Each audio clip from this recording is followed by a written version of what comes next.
from the high desert and the great American Southwest. I bid you all good evening, good morning, as the case may be, across all these time zones.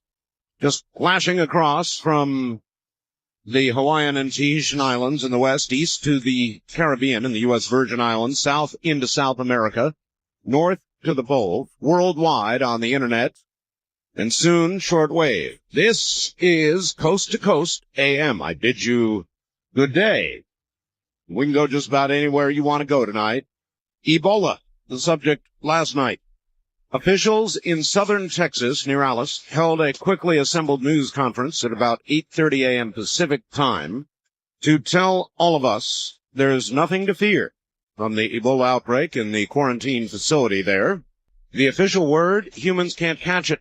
Now, they add to that, we're not 100% sure, and we're watching very carefully 8 of 35 workers who were exposed. They found 3 more infected monkeys today, and they're now saying they may have to kill all of them. And they're considering a new law that would ban imports of any monkeys from the Philippines. So they got out front on this one quickly and said, no sweat. This is not the human form this time. Now, there are 2 things to consider about this. One, that they are correct in all likelihood, and it is not the human form. But it keeps coming back again and again and again. And one of these days it is going to be, as you may have seen in that 60 Minutes piece, he said there was just this little tiny difference in the DNA molecule, or in this virus, one little tiny difference that made human beings not be affected by it. And the other, of course, is whether you believe them. In other words, under any circumstances, they would try to control it. And I think under no circumstances would they tell us. I know that's cynical, sounds cynical, but I just don't believe they would tell us. And most of the audience last night seemed to agree with that. So hopefully it is an accurate statement. Hopefully. And hopefully we're being told the truth. I don't know. I guess I'm getting cynical, huh? Ted Kaczynski's cabin in Montana, according to the FBI, is, and it was a small cabin, but just packed with evidence. Try 600 pieces of evidence, things that the FBI sources tell NBC and others tie Mr. Kaczynski to the 18 years of death and terror known as the Unabomber. The press is, I'm rather astounded at the way a lot of the press has been covering this. I saw a talk show, I think it was on CNN, one of the talkbacks or something, asking, is Ted Kaczynski a Robin Hood? What? A Robin Hood? Can you see any aspect of this, what he did over all these years, that you would describe as heroic? Why is the American public so fascinated by this case? I mean, there has been program after program after program. The only defense mustered up so far, I saw Jerry Spence again going at it, for Mr. Kaczynski, would seem to be what Jerry Spence argues is a lethal legal blitz. In other words, an intentional campaign to leak evidence to the press against Kaczynski, to indict him, in effect, in the press. That, of course, has been occurring, and there have been a lot of leaks. So it's kind of strange. From a fellow named Mike. Art, my name is Mike, and I'll eliminate the last name. And I listen to your show on 960 KZIM in Cape Girardeau, Missouri. That's Rush's home. My idea is doing a show about people's greatest fears. You could have the standard open line, but one of the topics could be people's fears. I'd love to hear of some of the fears people have, and see if I could draw any parallels to my own. In other words, for me, a fear of spiders. Anybody have a particular fear, your greatest fear? What is your greatest fear? Dear Art, on last night's show, that wonderful lady from Alberta, Canada, almost reduced me to tears. Never have I heard a more beautiful word picture of the American patriot. Her language, her tones, her assessment of the typical American's attitude toward his or her country absolutely were correct. But she was dead wrong in her appraisal of the Canadian patriot. During World War II, I served in the finest military organization in the world, the Royal Canadian Air Force. As an American in the RCAF, I can attest to Canadian courage and love of country. They may not be as vocal about it, or that would be about it, but their record in World War I, oh, well, listen, you don't even have to go into this. I'll skip the rest of it. There's no question about the courage displayed by Canadians. I think it was more a discussion of temperament, the differences in temperament between Canadians and Americans. Americans are simply more vocally passionate about everything.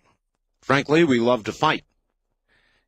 By the way, we need to begin talking about this a little bit. April 19th, 3 years ago, Waco, 1 year ago, Oklahoma City. April 19th, folks, is Friday. The government installing metal detectors, more security, cameras, bomb detection at all kinds of federal buildings, and I've got a tip for anybody. If you're planning a trip, Friday would be a good day not to visit a federal building. It's just common sense. Friday'd be a good day not to go and go down to the Social Security counter or unemployment or go report something to the FBI or whatever. How many of you expect a spot of trouble on the 19th? Just ask you straight out. Terrorists, like so many others, observe anniversaries, and this is one that seems to suddenly be observed. I imagine something will occur. I'm not sure what it is, have no way of knowing. Hope it doesn't, but I think, frankly, I do expect something. An attempt is going to be made, you might want to make note of this, to launch a Delta II launch vehicle on Friday. That's right, April 19th at 5:27 in the morning Pacific time. So if you're on the West Coast, don't miss this. The payload will be a Ballistic Missile Defense Organization's MSX satellite, whatever that is. If this launch occurs on time and the weather is clear, this ought to be a spectacular sight. The sky will be dark, but the missile will be illuminated by sunlight when it gets to the upper atmosphere. The missile will be launched on a north-south trajectory. So, if you have an opportunity, that really should be something at that particular time of the morning. And I'm sure without that information, we would have a rash of UFO sightings on Friday. Now, sticking for a moment with space, did anybody see it? New images from space, courtesy of the Hubble. And they are of something called the Helix Nebula from the constellation Aquarius. And they are amazing. Amazing. Thousands of knots of gas, kind of nobules of gas, racing away from what appears to be a dead and dying star, like comets. All of these, they almost look like, from, of course, this distance, they look like sperm. They literally look like sperm, tadpoles. But what are they really? Well, we don't know. They look like comets, or if you can imagine that, sort of a fiery tadpole. But to give you some concept of the scale of these thousands of little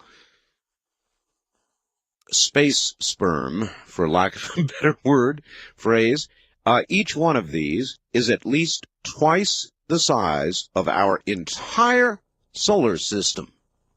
Now, I want you to think about that a little bit. Each one twice the size of our entire solar system. And when you look at things on this scale, you've really got to wonder how creation could be limited to this little globe, this little tiny speck in the larger scheme of things. And we are that, aren't we? Just a tiny speck. One of these little space sperms, sorry, that's how I think of them when I look at them, is twice the size of our entire solar system.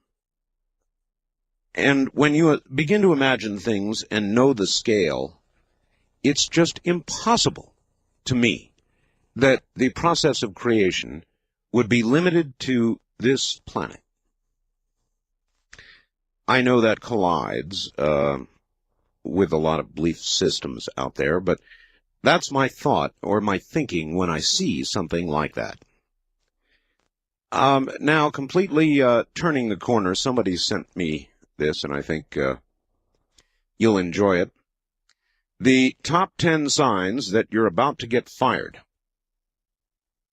10. The collection envelope going around the office for a wife and kids has your name on it.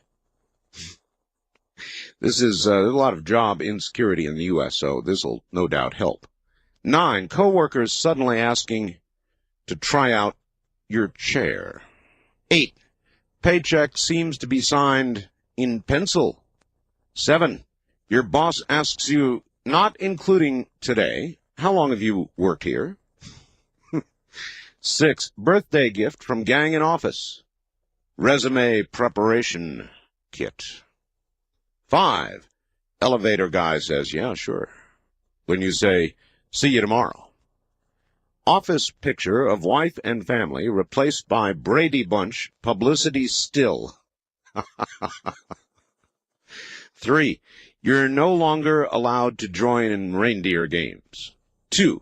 You work for Apple. And 1, the number 1 reason you know you're about to get fired.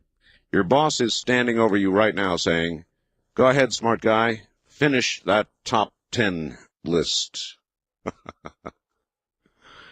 I wonder if that's how he wound it up. There is an interesting court-martial going on. And I've got news here reported by the Honolulu Star, but it ran on NBC and a lot of others have run it as well. It involves 2 Marines who are refusing to yield up DNA samples. Now, all of the military services are requiring people to give DNA, ostensibly to be able to identify their remains. It is the modern-day dog tag. Right now, we can diagnose certain illnesses, Alzheimer's and such, by DNA. Soon, heart trouble, cancer, all kinds of things will be able to be forecast just by looking at your DNA. Soon, they say, or eventually, they will be able to tell if you're likely to be an aggressive or violent person. They're going to be able to tell a very great deal about you. Now, maybe they won't look into these things, but you and I both know they will. So a couple of GIs have refused to give DNA. They say they don't know who those records ultimately will be shared with. The implications are gigantic. In other words, insurance companies. Who's going to insure you if some little hunk of DNA says you're going to get cancer? The answer is obvious, and these things have already begun to occur. One lady could not get insured, I think, because of a genetic tendency toward Hodgkin's disease. Now, the GIs are being court-martialed for refusing to obey a lawful order. And I imagine they're probably going to swing on that one. I mean, you get ordered to do something in the military, you had better do it. But for us out here, the larger question, would you give up a sample of your DNA to go into somebody's master file. I mean, who knows what they'll be able to tell eventually from that DNA? If they found a tendency to violence, then obviously they are going to keep a master computer file of those with that genetic propensity. In other words, your name could end up on somebody's better watch 'em carefully list. And these are pretty tense times, aren't they?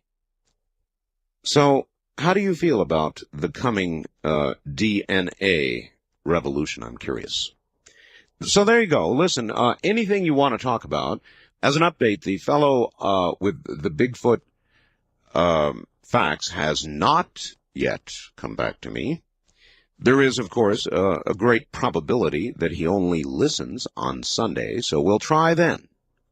We'll see. In the meantime, the fellow who sent me the facts about Bigfoot, if you're out there, get back to me, and we will proceed. Otherwise, I will presume, if not hearing from him tonight, that he only gets to listen on Sunday, and we will do it then, see what happens. All right. Having said all that, we'll be right back.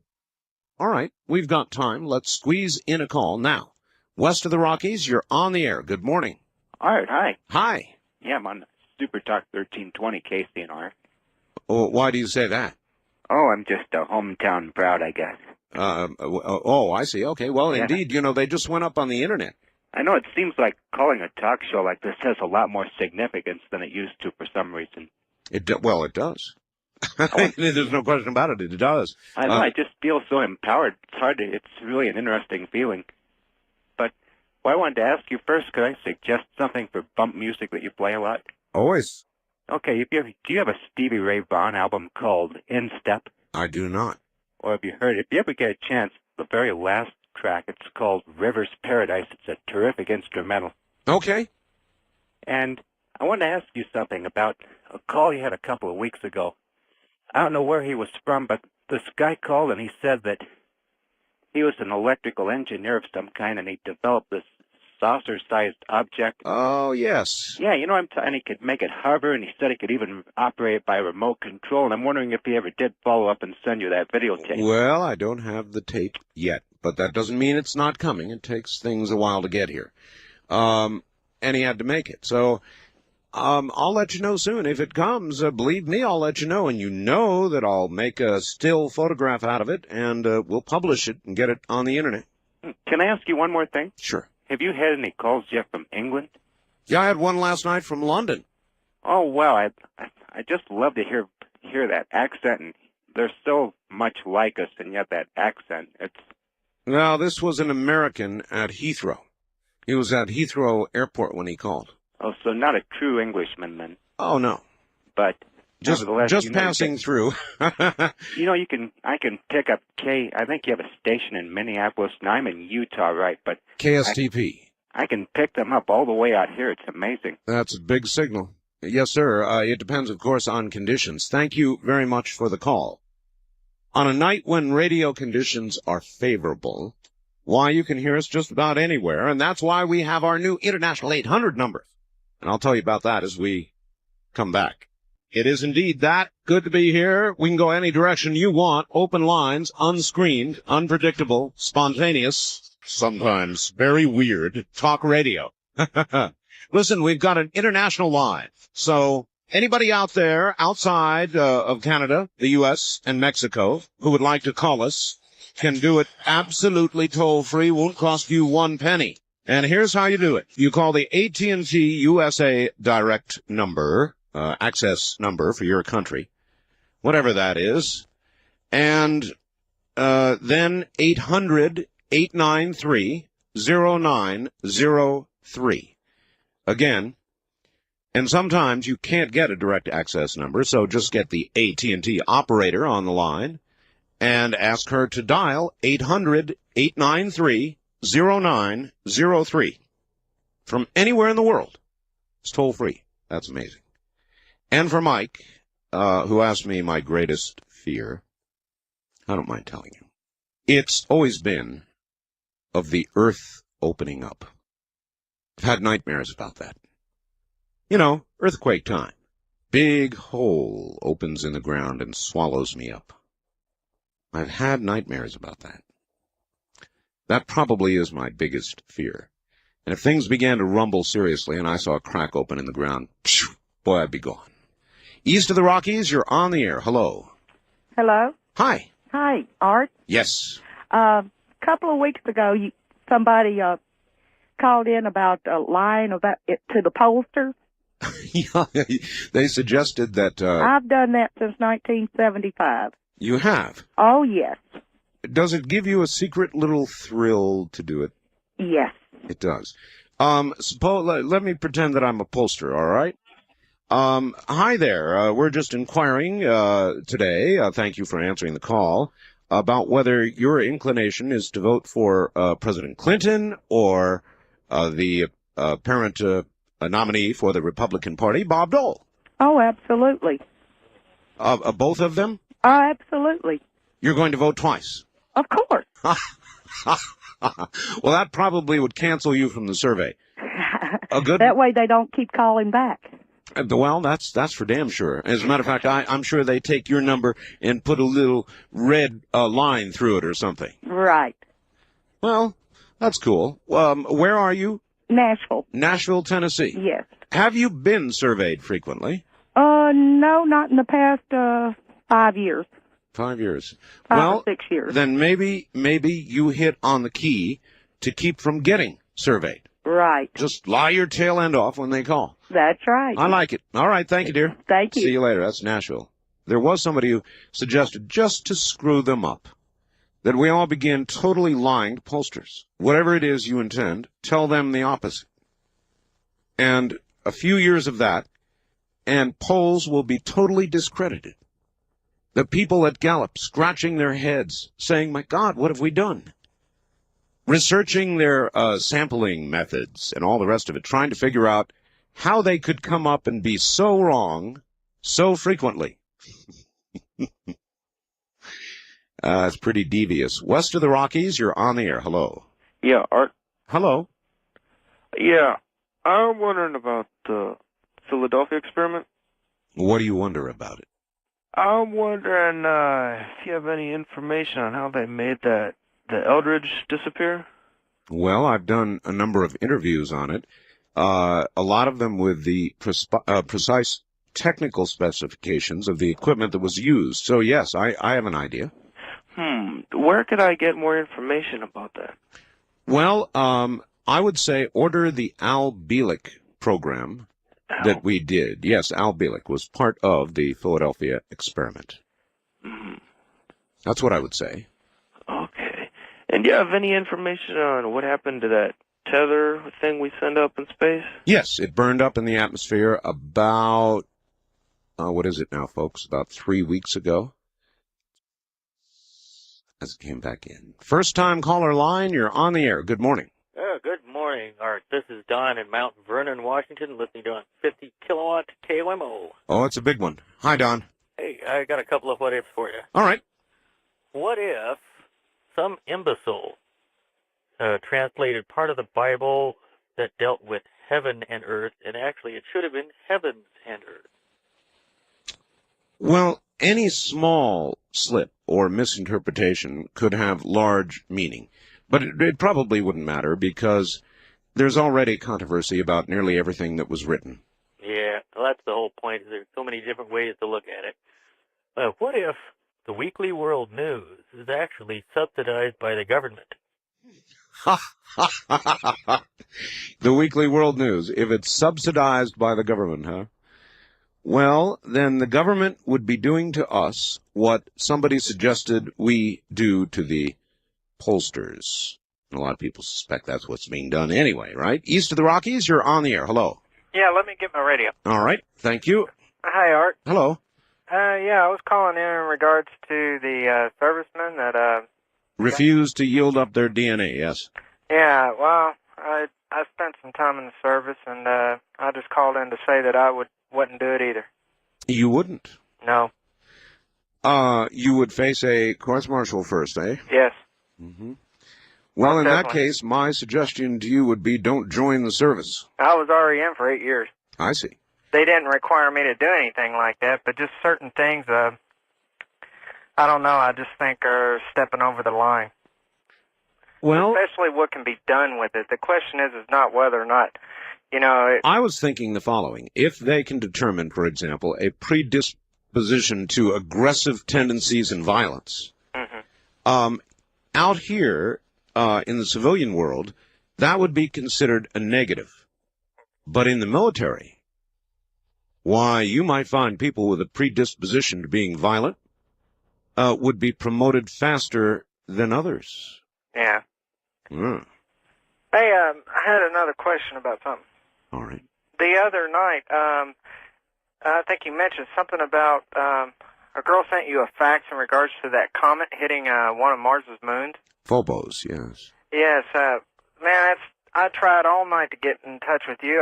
I was trying to call in for the very same reason. I remember that mentioning that comet. Well, I'm going to get hold of him soon, but Gordon Michael Scallion has made a prediction that Phobos, the moon of Mars, one of the moons of Mars, will break from its orbit, which is in fact fairly tenuously tied to Mars, and head toward Earth's atmosphere.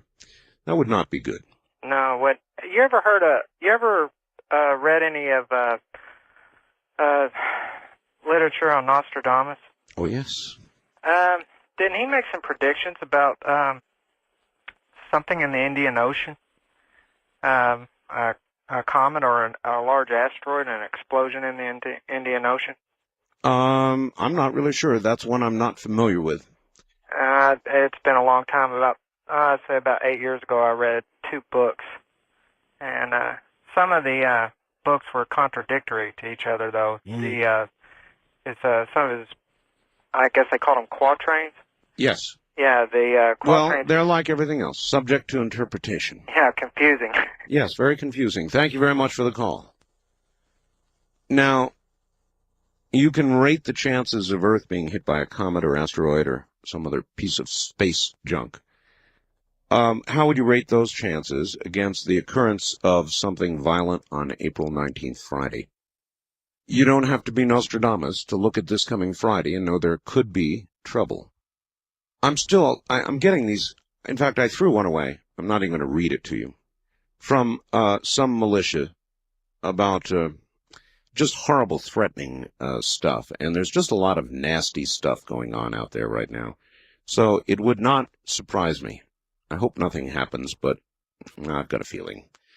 That is an important date, and it's beginning to feel a little bit like living in Israel, in this country.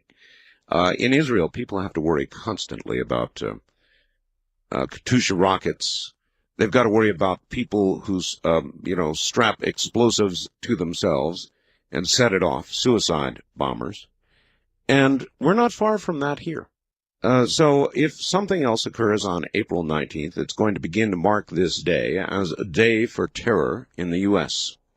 East of the Rockies, you're on the air. Hi. Yes, hi, Art. I'm calling from Fort Wayne, Indiana. Yes, sir. Love your show. Thank you. Hey, I was going to ask you, haven't heard you mention this. I heard there was like this big power outage in your part of the country. Amarillo. Yes, and it's like on the news I heard they said, well, it's like around Roswell, and I was wondering, did you hear what the cause for this was possibly? Yes, there was something involving a large substation. Uh-huh. And a saucer. Okay, a saucer. Would you say that? Would you say saucer? Yeah, I sure heard a big silence on the other end of the line. Yeah, I was kind of pausing to think there. Yeah, no, I just threw that in. Okay, you had Total me lie. It's like you're a pollster. Yeah, well, it's just weird. They just said, it just went out all of a sudden, and then it came back on, and I thought, well, that's getting kind of close to Art's territory out there. Well, it's Amarillo, Texas, is where it occurred, and we're on the air there in Amarillo, so thank you very much. Let's see if we can get a call from Amarillo. Yes, there is a report about a gigantic power outage. I thought I would throw the saucer in for effect. First-time caller line, you're on the air. Hi, Art. Hi. I was reading through a Newsweek article on the Unabomber, and I just kind of came across something I thought was kind of amusing. They say they want to try them in California or New Jersey, where you can get the death penalty. Right. I don't know. I guess think they probably do have their guy, but geez, as far as seeking the death penalty for somebody like this, why not? Well, Let's look at when the death penalty should be applied. Okay. It should be applied when you have murder with malice and forethought, when it is premeditated. And if there ever was a case of premeditated murder, it is what the Unabomber did. I'm not saying Kaczynski because he is not convicted, but should he be, that is the clearest case of premeditated murder I've ever seen. Cold-blooded, too. You've probably heard this. And why do we give people the death penalty? Why do we kill them? To prove one thing. The killing people is wrong. No, that isn't why we have the death penalty. Well, that's kind of the way it ends up looking to me. We have it to prove that killing people is wrong. No, I don't think so. I think we have it for a sense of justice. I don't know. It just comes across to me as being a mixed message. All right. Well, I thank you for your call. I've thought long and deeply about the death penalty. And it seems to me that if, under those conditions, you take life, then it is appropriate that your life be taken. I'd rather live under most circumstances. Wouldn't you? I've said this before, a life in jail, not perfect, but always at least the hope of escape, the hope of somebody letting you out when you get old and gray. And between now and then, at least you have a life. Watch TV, read books, do whatever you would do in jail. Better than death? I think so. So is death a more serious punishment than life? For me, it would be, right now. I suppose there are some who want to die. You know, they've done something and they want to die. Generally, as a matter of fact, those are about the only ones to which we apply the death penalty. Those who refuse to go through the long series of appeals and all the rest of it. West of the Rockies, you're on the air. Far out. Yeah, far out, way far out, all over the world. Hard. Hey, this is Jerry from Bakersfield. Yes. Yes, I've been trying real hard the last couple of days, and I haven't got a chance to hear that Bigfoot facts you've been talking about. Well, I hate to read it again. I've gone over it so many times now. It is a man who believes he shot Bigfoot, would be willing to tell us where it is buried. Actually, two of them.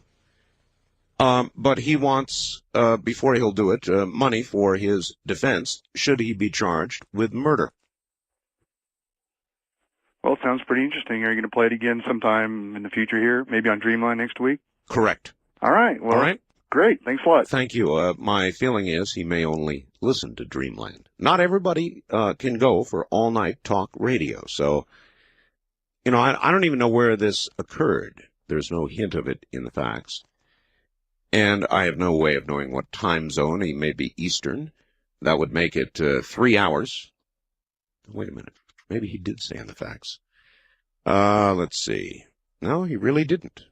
He sure didn't. So it could be as far away as the East Coast, which would make it coming up on 3 o'clock in the morning. Now, west of the Rockies, you're on the air. Hi. Hi. Hello. Is this Art Bellfield? Good guess. Oh, thanks. You're welcome.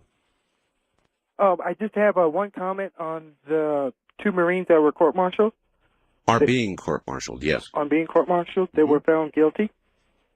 Well, I don't have that information. That came out on CNN about an hour ago. Okay, well, of course, they did disobey a lawful order, so I expected that. They were sentenced to 1 week restriction on base and a letter of reprimand. Well, that's not so bad. No, but my question is, do they still have to submit their sample? I don't know. Maybe they will be, again, issued a lawful order to do so, and they'll face a more serious penalty if they don't obey the second time. I can't imagine the military would just drop it, and I would imagine ultimately that if they don't yield up the sample requested, that they will simply be, for the convenience of the military, given their walking papers. A wild card line, you're on the air. Good morning. Good morning, Mr. Bell. You got the word answer for night 2 out here, Portland, Oregon. Yes, sir. I'd first like to tell everybody it's pronounced Oregon, not Oregon. Kind of getting sick of that. But listening to you relay that fax, I think it might be trash. It's kind of hard to shoot something at nighttime at 100 yards unless you have open sights. Well, now, wait a minute. This was the next day. Well, at first he shot it at nighttime. That is correct. They were spotlighting deer. Yeah. And so I figure, not that I've ever spotlighted deer, but I have night hunted, that he probably, let me turn that down a sec, sorry about that, that he probably is kidding, because unless they have open sights on the rifle and not a scope, it's going to be pretty hard to pick something out. And then the next day when he was saying he went into a plum thicket, it was like 50 yards, I believe he said.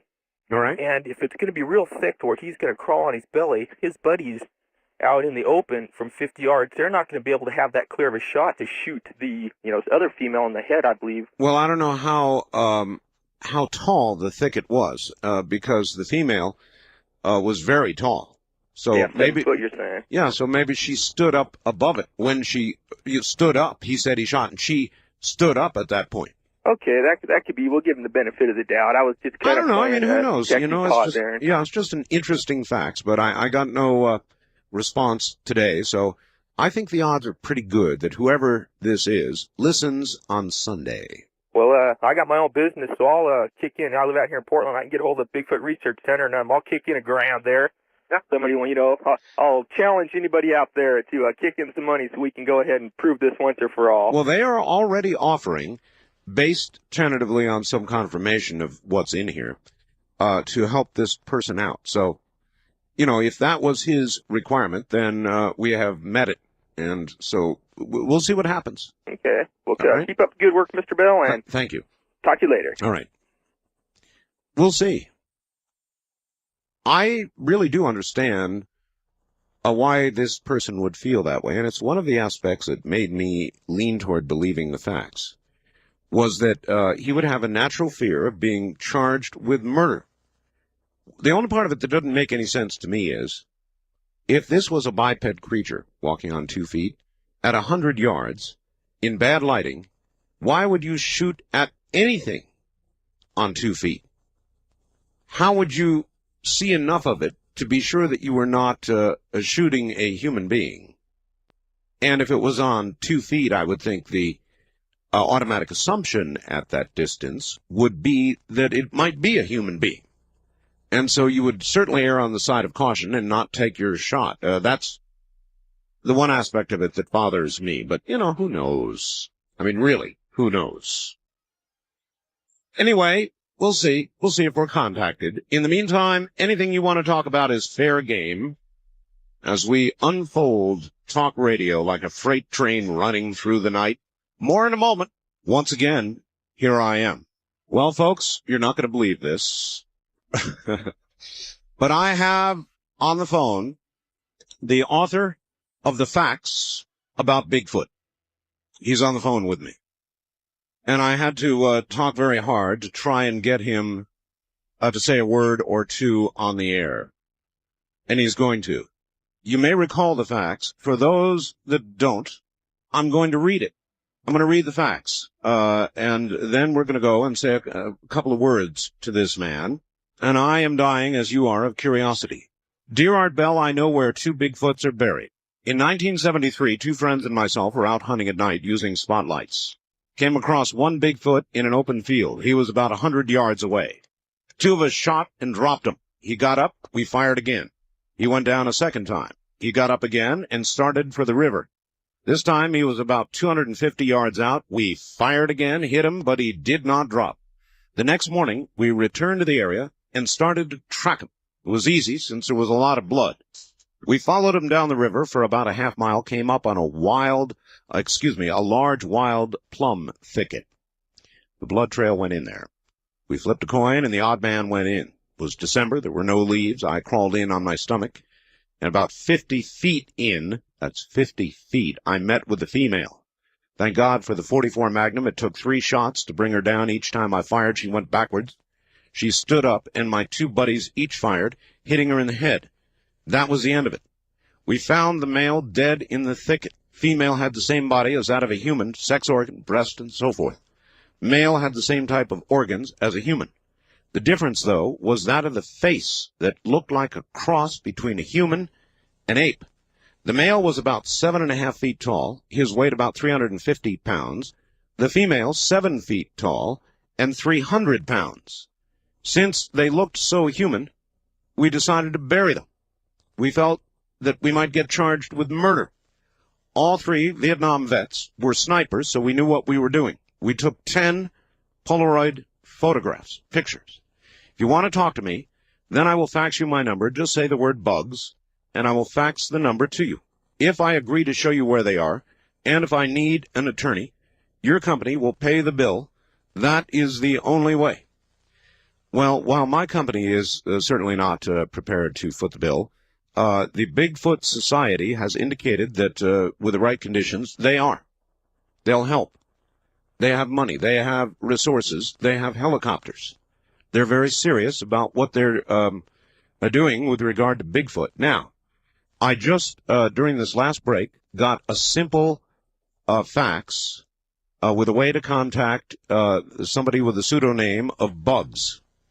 He's on the phone right now, and here he is from an undisclosed location. We'll just leave it at that. I don't even right now want to know where you are. But I do want to say thank you for getting back to me.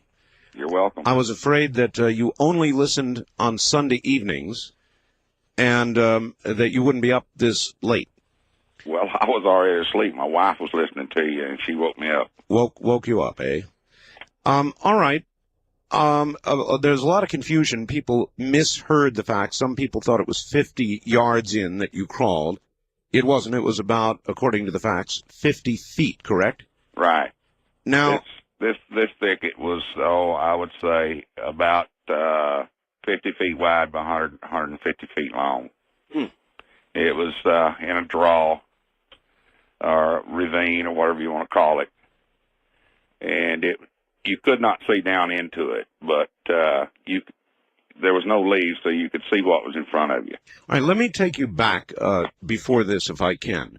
The only part, and you may have heard me or your wife may have heard me mention this, that I had a hard time was that the first shots that were taken apparently were taken at night from about 100 yards. Right. And I take it what you had in your sights was a biped of some sort up on two legs, right? Right. Well, when we first seen what it was, we seen the eyes. It was basically reddish. At first, we thought it could be a deer.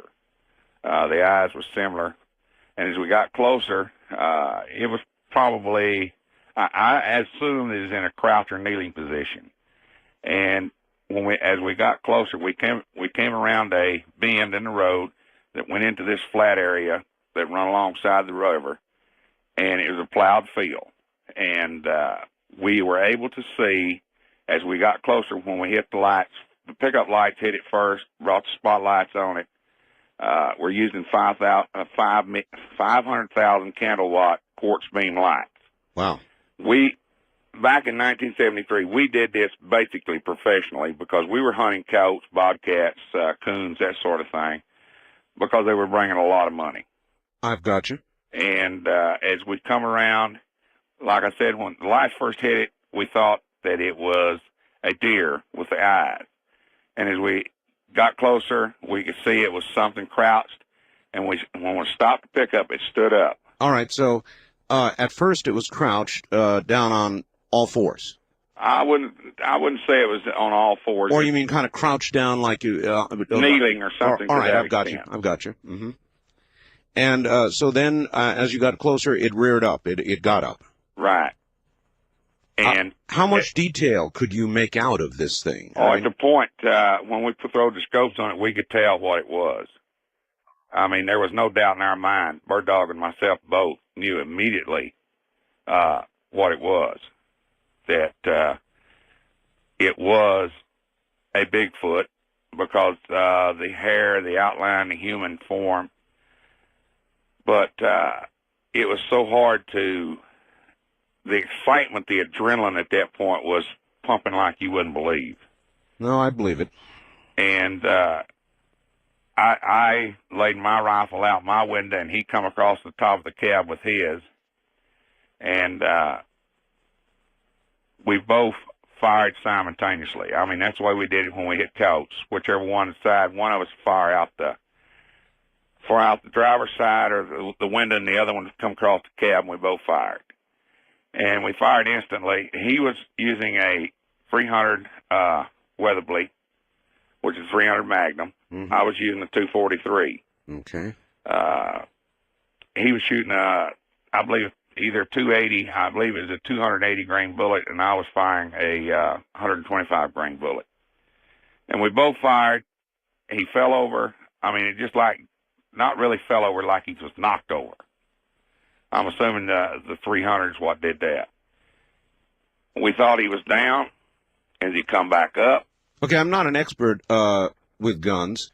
I know something about them, but I take it these are of a caliber and velocity that would bring down any normal animal, right? The 300 bring anything down in northern United States, in North America. Okay. The 243, no, it's not. It's more of a varmint weapon. All right. But the 300, I mean, you could probably bring down an elephant with it. Okay. It's probably the most powerful rifle there is in this part of the world outside of an elephant gun. And the animal got up, stood on his hind feet, started to run away from us, and we fired again, and again it was just like something pushed him down. We knocked him down. And again we thought he wasn't going to get up, and we opened our doors. I did, and stepped outside, and Bird Dog come around the front, and he jumped up and he took off again, and this is when we fired the third time. And we hit him again because he kind of lurched forward, but he was further enough out that he went across. He hit the fence and it just rolled across the fence, and he got down into the river there, and he was gone. Now, this was all at about what time of night? I would say probably about 2:30. 2:30 in the morning. All right. Mm-hmm. So that was at the end of what occurred that night. Right. We didn't. We didn't do any more looking for him that night because this thing is bigger than both of us put together nearly. Yeah, I wouldn't go in there. And we knew that he was hit. We knew that he was hit bad. And so you figured he wouldn't go very far. No, he's not going to go very far. So I mean, been hit at least 3 times or 4 by both weapons. He's not going very far. Right. And he didn't. You came back when the next day, roughly? Oh, we didn't even go to sleep. We just kind of drove around until sunlight. I see. And I would say probably 7:30, 8. We arrived back over there. We picked up the blood trail. Bird Dog was a tracker in Vietnam. It was very easy for him to follow the trail. And we went down, I imagine about a half a mile, something like that. Mm-hmm. Come up on the thicket. And that was when we went in after it. All right. You're the guy, you flipped a coin to see who would go in odd man out, right? Yeah, I never was very lucky. So in you go with a 44 Magnum. Right. And you got about 50 feet in and found what? Well, as I was going in, I was scared, to be honest with you, but I just, I never suspected 2 of them. I got in, and the sound that this thing made as it come up at me. What was that sound? You've heard me play, I assume. That... Nothing like what you play. Nothing like what I play. Nothing like. It was more of a scream. A scream. I mean, a woman can't scream the squealing sound the way this thing screamed. And it just put chills down your spine. But I seen it move. I seen it coming toward me. Mm-hmm. And it was on all 4s coming toward me. And I fired, And the 44, I'm shooting a 240 grain hollow point with an overcharge. Literally knocked that thing back about 3 or 4 feet. It got up and it come after me again. And I fired again. It did it 3 times that way. And the 4th time, it stood completely up. And when it did, Bird Dog and my other buddy cut loose on it, and they went through the head. All right, I take it the thicket was low enough so that when this creature stood up all the way, it was standing high enough so they could get a shot at it. Right. There's probably a plum thicket, I imagine probably 5, 6 foot tall. And something to that extent. Well, it dropped and didn't make no more sounds, and I got closer, and I seen it wasn't breathing, so I knew it was gone. And about another probably 10 foot on the other side of it, I seen the other one laying there. And so it took all 3 of us to drag them out. They were that heavy. And then when we examined them, we got scared because the organs, everything, it was just like a human body with hair on it. Oh, that was going to be my question. It was covered with hair? Right. It had a kind of a brownish red hair. Brownish red. And you estimated the weight, I think the male about 350 pounds, the female about 300, huh? Something in that neighborhood. And both of them over 7 feet. At least. They were, I can promise you that they were at least 7 foot tall. They could have even been taller. No clothing, right? No clothing. The head looking half human? I don't know how to really explain it. Best you can. It had a nose similar to a human's nose, but the mouth similar to an ape. The eyes, half human, half ape looking. It had a large, protruding type forehead. Mm-hmm. Whereas ours, kind of comes almost down on your eyes. This one hung probably half an inch or so out, more so than ours would. Did it have a neck? Short neck. Very short, huh? Probably, if I remember right, maybe 3 inches. That's not much of a neck. I'll tell you the best way to describe the way they look from the backside. You've seen weightlifters where they don't have no neck and it just goes all up into muscles.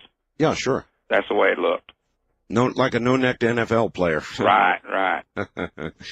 Well, look, I can imagine your fear. I mean, what did you guys do when you finally got the bodies? You dragged them out. You looked at them.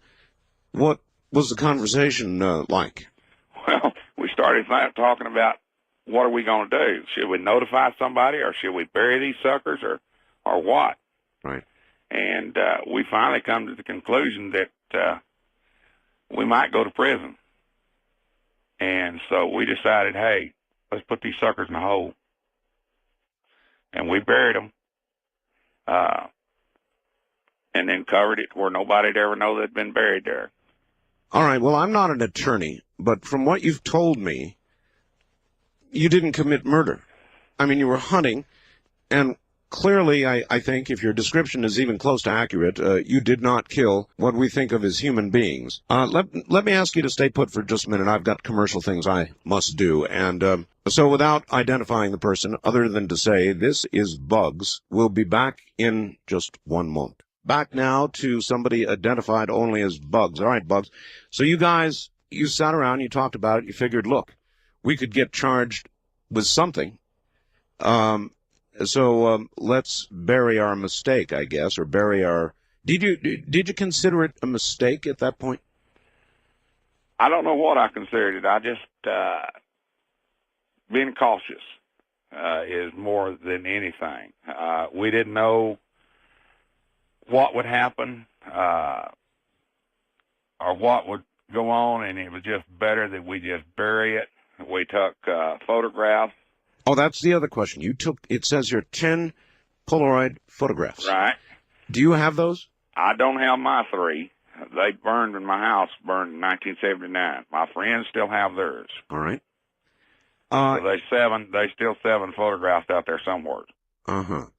So you feel you could return to the area, the site where these creatures are buried? I know exactly where they're buried. Your only request is that you would have assistance if it came to legal trouble. Is that correct? Well, I don't want to go to jail. Well, it's been a long time. You're coming forward now. What made you decide to come forward? I mean, even halfway I'd forward. never told no one except my wife, and I told her about this probably a year and a half, 2 years ago. Mm-hmm. And I guess the basic reason, I used to own every kind of weapon there was. Mm-hmm. Been an ex-Marine, you know, what the heck.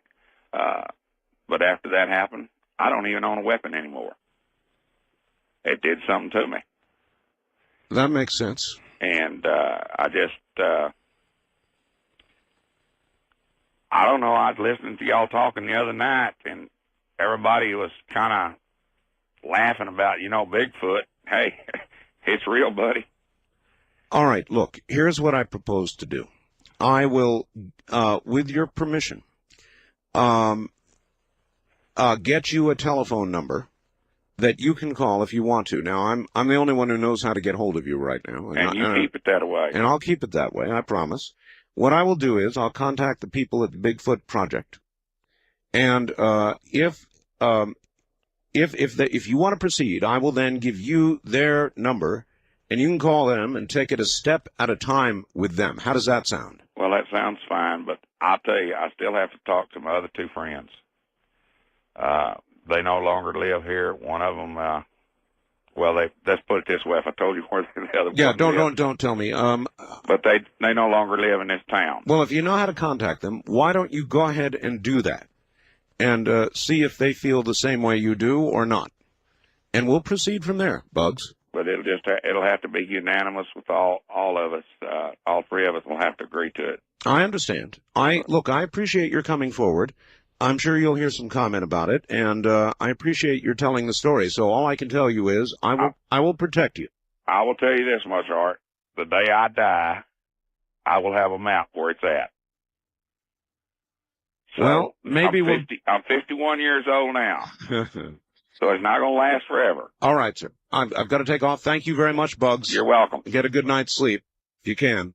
Well, there. Surprise, surprise, surprise. It is.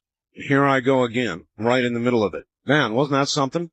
Well, listen, I took the opportunity to talk to somebody during the break who knows about shooters, hunters, and he said what you just heard was a real McCoy. I'm not a hunter. I'm not a significant shooter. I know how to shoot. I've done a fair amount of it, but I don't hunt. I've never hunted, ever since I killed a squirrel when I was very young. But I think what you just heard was real. I thought the facts was real, and I thought what you just heard was real. So I don't know. That puts me seriously in the middle, but a promise is a promise. So I'll proceed exactly as I said I would. I don't know. What do you guys think? There are many of you out there I know who are far more familiar with hunters, and you listened to the story as I did. What were your impressions? What have we got on our hands here? How would you proceed? Talk radio. Man, oh man. Incidentally, while we're on the subject of talk radio, a piece of news just came in from the wire service. I think it's probably Associated Press. And I'll read it to you as is. A man has been arrested for allegedly threatening radio personality Howard Stern. Police in New York say Samuel, it's C-A-L-L-E-A, of Buffalo, New York, was waiting when Stern arrived this morning to do his radio program. He allegedly shouted, quote, "I'm going to kick your ass. I'm going to kill you," end quote. Stern's bodyguards, didn't know he had those, asked the person if he had a weapon. Police say he replied, "Yeah, got a shotgun in the trunk of my car." The bodyguards called police, who arrested the man and issued him a summons charging weapons possession and criminal trespass. So Howard had a bit of a scare, I guess, today. Thought I'd pass that on. Talk radio is a strange medium. And it's the kind of place where anything can happen, as was just demonstrated. I don't know, you tell me. What do you think we've got here? First time caller line, you're on the air. Good morning. Yeah, hi Art. This is Mark in Seattle. Hi, Mark. I had a question for you about your Cusco bumper music. Yes. there's a piece you've been playing for about the last 2.5 years I've been listening to you, and it starts out with a pounding drum beat, and it's not the one that was just on. And I was wondering. Oh, yes, if you could tell me what the name of that one was. And Africa. Pardon me? It's called Africa. Africa. And which of the albums is that on? I can't remember. Okay. But it's called Africa, so obviously if you go into a music store and look through the albums, that's what you look for. Okay. Thanks, Art. All right. Thank you, sir. It might be Permac 2. That's just a kind of an off-the-hip guess. West of the Rockies, you're on the air. Hello. Hi, this is Ron in Montana. Hello, Ron. I got a couple questions. Yes, sir. My understanding on this guy with the Bigfoot issue is they were out at 2 o'clock in the morning. Yep. And when they first saw this, why are they hunting at 2 o'clock in the morning? Well, they were hunting for money. They were actually out killing for money. If you listen, did you listen to it? I was getting bits and pieces of it. Okay. My station drifts in and out. Oh, I see. How did the tone of the story sound to you? Well, it sounded realistic. I guess I'm just concerned with the responsibility of these hunters. Shooting at something that they haven't identified kind of gives sportsmen a bad name. Well, if you were out in the woods and you saw something down on its haunches and it was gigantic and hairy, I guess based on that much, I mean, that's not a human being in your estimation. So, you know, I don't know what to think here, and I'm not sure how to proceed, but it sounds to me like they may have shot 2 Bigfoot. Well, that's the impression I got. I guess I just don't see it as being very responsible sportsmen out there shooting at something that you haven't identified. It didn't sound like it was being a threat to them at the time. Well, look, a lot of sportsmen. Yeah, but sir, wait a minute. A lot of sportsmen take down game that is not a threat to them. That's. But they usually have a license about what they're shooting at. Yeah. Well, all of that aside, I mean that is fine. Not responsible, maybe not. I don't know. But I would think that if you saw something that was fully hairy, that your presumption, without clothes, your presumption certainly would be that it was not a human being. And I'm not going to sit here and defend the morality of taking a shot, or of his taking the shot, nor am I going to criticize it. What I wanted to get mostly now from y'all is a sense of the story. In other words, did you believe it? I happen to think it's true. I believe it. I think we've got somebody here who took down a couple of Bigfoot, or something like a Bigfoot. First-time caller line, you're on the air. Hello. Hi, Art. Hello. I was listening to the story about the guy with that supposedly shot Bigfoot. Yeah. And with a couple. Yep. And I do believe him because my father used to travel a lot. He was a truck driver, and he had told me one time that he thought there was an animal on the side of the road, which he thought was a deer that was crouched down. He's seen the eyes, like a deer with the headlights was hit the eyes. And then it got up and walked on its 2 feet, and it was around 7 foot tall.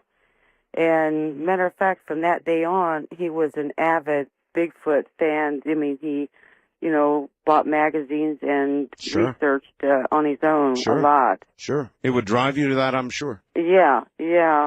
I don't know. The story just unfolded correctly, I thought. I'm not a hunter, so I can't judge that aspect. Well, I'm not a hunter either, but if you shot something like that was close to human, half human, and reasonably half ape, you would probably react the same way they did, too. I would think I'd be scared to death. I'd probably bury the thing, too. I know. That's what I said the other night. And coming forward, he has to prove himself now. Well, no, that's he follows up on it. No, that's right. Thank you very much for the call. That's exactly right, and I might have done the same thing. And I might have taken the shot, too. I don't know. I'm not a hunter. I guess I wouldn't have, because I wouldn't be out there hunting. But I don't know. To me, the story had, layman me, it had the ring of truth to it. Now, what I would like to hear from is some hunters. I mean, You guys speak the language. Was this guy, did he seem to be on the level to you? Sure does make me feel in the middle of this. East of the Rockies, you're on the air. Hello. Hello? Hello. Who's this? Who are you expecting? Arbel? Bingo. Hey, how you doing? I'm doing fine. Turn your radio off. I already turned it off, sir. That's good. I'd never believe I would get on the air. Well, I've been listening to your show for like about 6 months, and I think you're a real good announcer. About the Bigfoot, are you guys still talking about that? Whatever you want, sir. Oh, okay. Well, I believe that guy compared to that other guy that talked about that story about UFOs. I beg your pardon? Yeah, about a couple nights ago. I'm a little bit excited though. This is first. Call toll-free 1-800-618-8255. No. You're not allowed to use your last name on the air. Oh, I'm not. Oh, so I just had to take all that out. So let's start again. Your name is Joe? Yeah. All right, Joe. That's all we need is just your first name. Oh, okay, I'm sorry. Anyway, you listened to the story that man told, didn't you? Yeah. And? Well, I think it's 100% believable. You do, huh? Yeah. Have you ever done any hunting? No, but I got a friend that does, and I'm gonna tell him about it. Tomorrow. All right. All right. Thank you very much. We'll look forward to that.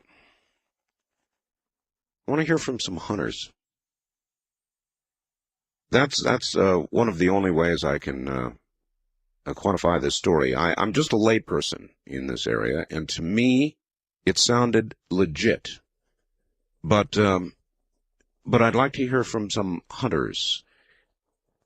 West of the Rockies, you're on the air. Hello. Hello. My name's Paul. Hi, Paul. And I'd like to read you something here. Read me, please don't. What is it concern? Oh, well, it's civil rights. Civil rights? Yeah.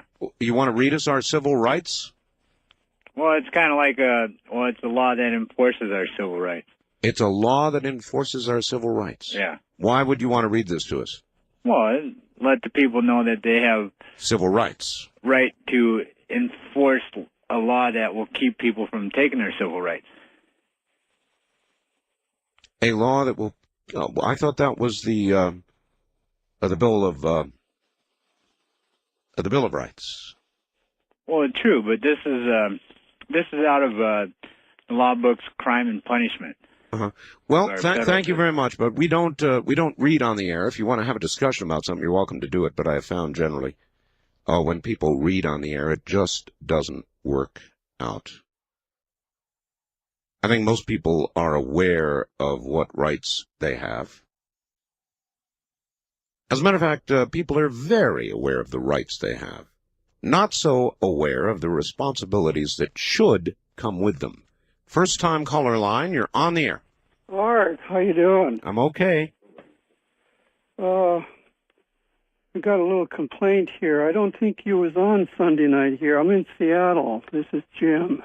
Well, Jim, when they have sports or something else, it offsets it. So that happens. You was on here, but it was a rerun. A rerun of what? Of one of your old shows. Plus, you're on two stations at the same time. It's real confusing. We know. We're on KVI and Como. Yeah. Well, at 1 o'clock in the morning during the week, we switch over to Como.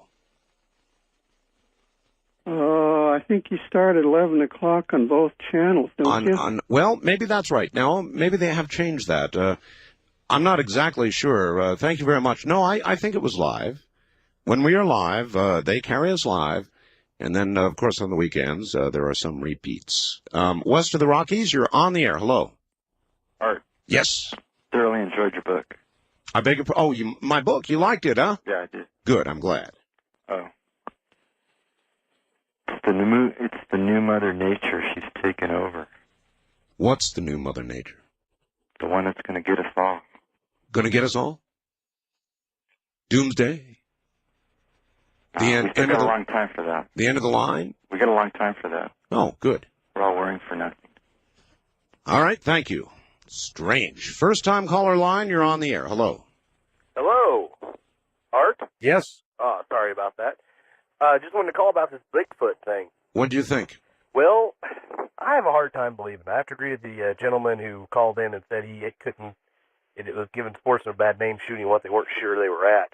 Yeah, but that is not the issue. The issue is whether or not.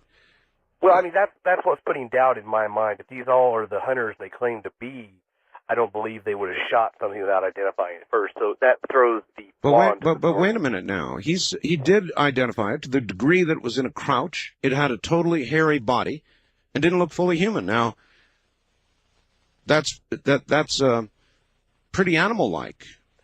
Okay, well, I came into the story late, so if you could maybe clarify. Oh, I see. So you didn't hear it. Yeah, if you could maybe clarify one. I heard the last part of his call. Oh, all right. Well, then thank you for the call, but obviously you're not going to be able to reasonably comment on it. I swear I'd play it back if I had the ability to do that. I should have recorded it so I could do exactly that. Darn.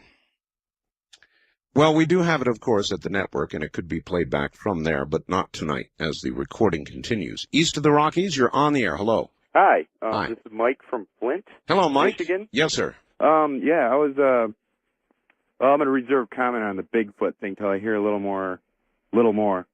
But, I was calling, this is kind of a strange story that I read in one of the, actually one of the tabloids, but it was sort of off the wall that there is an element of truth to it, I think, because it involves, were you familiar with the 60s rock band Iron Butterfly? Sure. I don't know if maybe some of your listeners have heard this, but like their bass player, after the group broke up or, whatever, was some sort of like a computer wizard, and evidently just a couple of years ago, I mean, I guess he made quite a decent amount of money. A couple of years ago, according to this article, he came upon worked out some sort of program on this computer, some sort of big deal. They didn't really explain it too well. I'm hoping maybe somebody out there will know, but evidently it involved faster, this is what it said, faster than light communication, which is pretty bizarre. Faster than light, anything is pretty bizarre. But this then evidently now the guy is missing. He's that was the main crux of the story, was that he was missing. Vanished? A victim of his own new calculations, perhaps? Possibly. Evidently he left a message on his phone machine saying that he was going to kill himself. But. Oh. So maybe, or, but I don't know if he ever turned up somewhere. Nobody has found the body. What's that? I said nobody has found the body. No, like I said, he may have even just came up not missing anymore. I was wondering maybe somebody out there knows a little more about this than I. All right, weird story. We'll check it out with some others. Thank you. I have no idea. Interesting concept. Faster than light communications. Accomplished with something that communicates roughly at the speed of light or just below it. Huh. I wonder if there would be a way to accomplish that through computation. Not as wild as you might imagine. East of the Rockies, you're on the air. Hello. Good morning. This is Sky in New Orleans. Hello, Sky. Yes, I'm going to call for input on the for bugs. Yeah. I find it more believable than not. By what margin, I'm not sure. And I'll tell you why. One, I myself am a hunter. I've been a sniper before also. He did sound to know exactly what he's talking about as far as the firearms, especially when he was speaking about the 300. That is definitely something that can, reach out and touch someone. Mm-hmm. The way he, described everything and just, what weapons, were doing to the creature, would make sense. And just, I don't know, just the sound of his voice, like it was an actual experience. Yeah, I know. It hit me that way, too. There's something else that also, if I don't know if you can allow the time for this. I've tried to get through before with your Halloween show or Truth or Trash. But a related story is, I don't know if you've ever heard of the Falk monster or the Honey Island Swamp Monster down in this area? No, I haven't. I'll tell you what, though. I will put you on hold, all right? Okay. And you're going to have to sit for a while. Just relax. Let me do a little work here, and we'll get to those stories. All right, monsters. Now, this came from a tabloid of some kind? No, not a tabloid. No? There's a long time been floating around stories about what is called the Honey Island Swamp Monster. What is it? Well, Wait, by the way, is your radio on, sir? Oh, I'm sorry. I did turn it back on during the break. Turn it off. It is off. All right. What is this monster? There's been numerous reportings, which is basically a Bigfoot-type creature with an incredibly foul stench.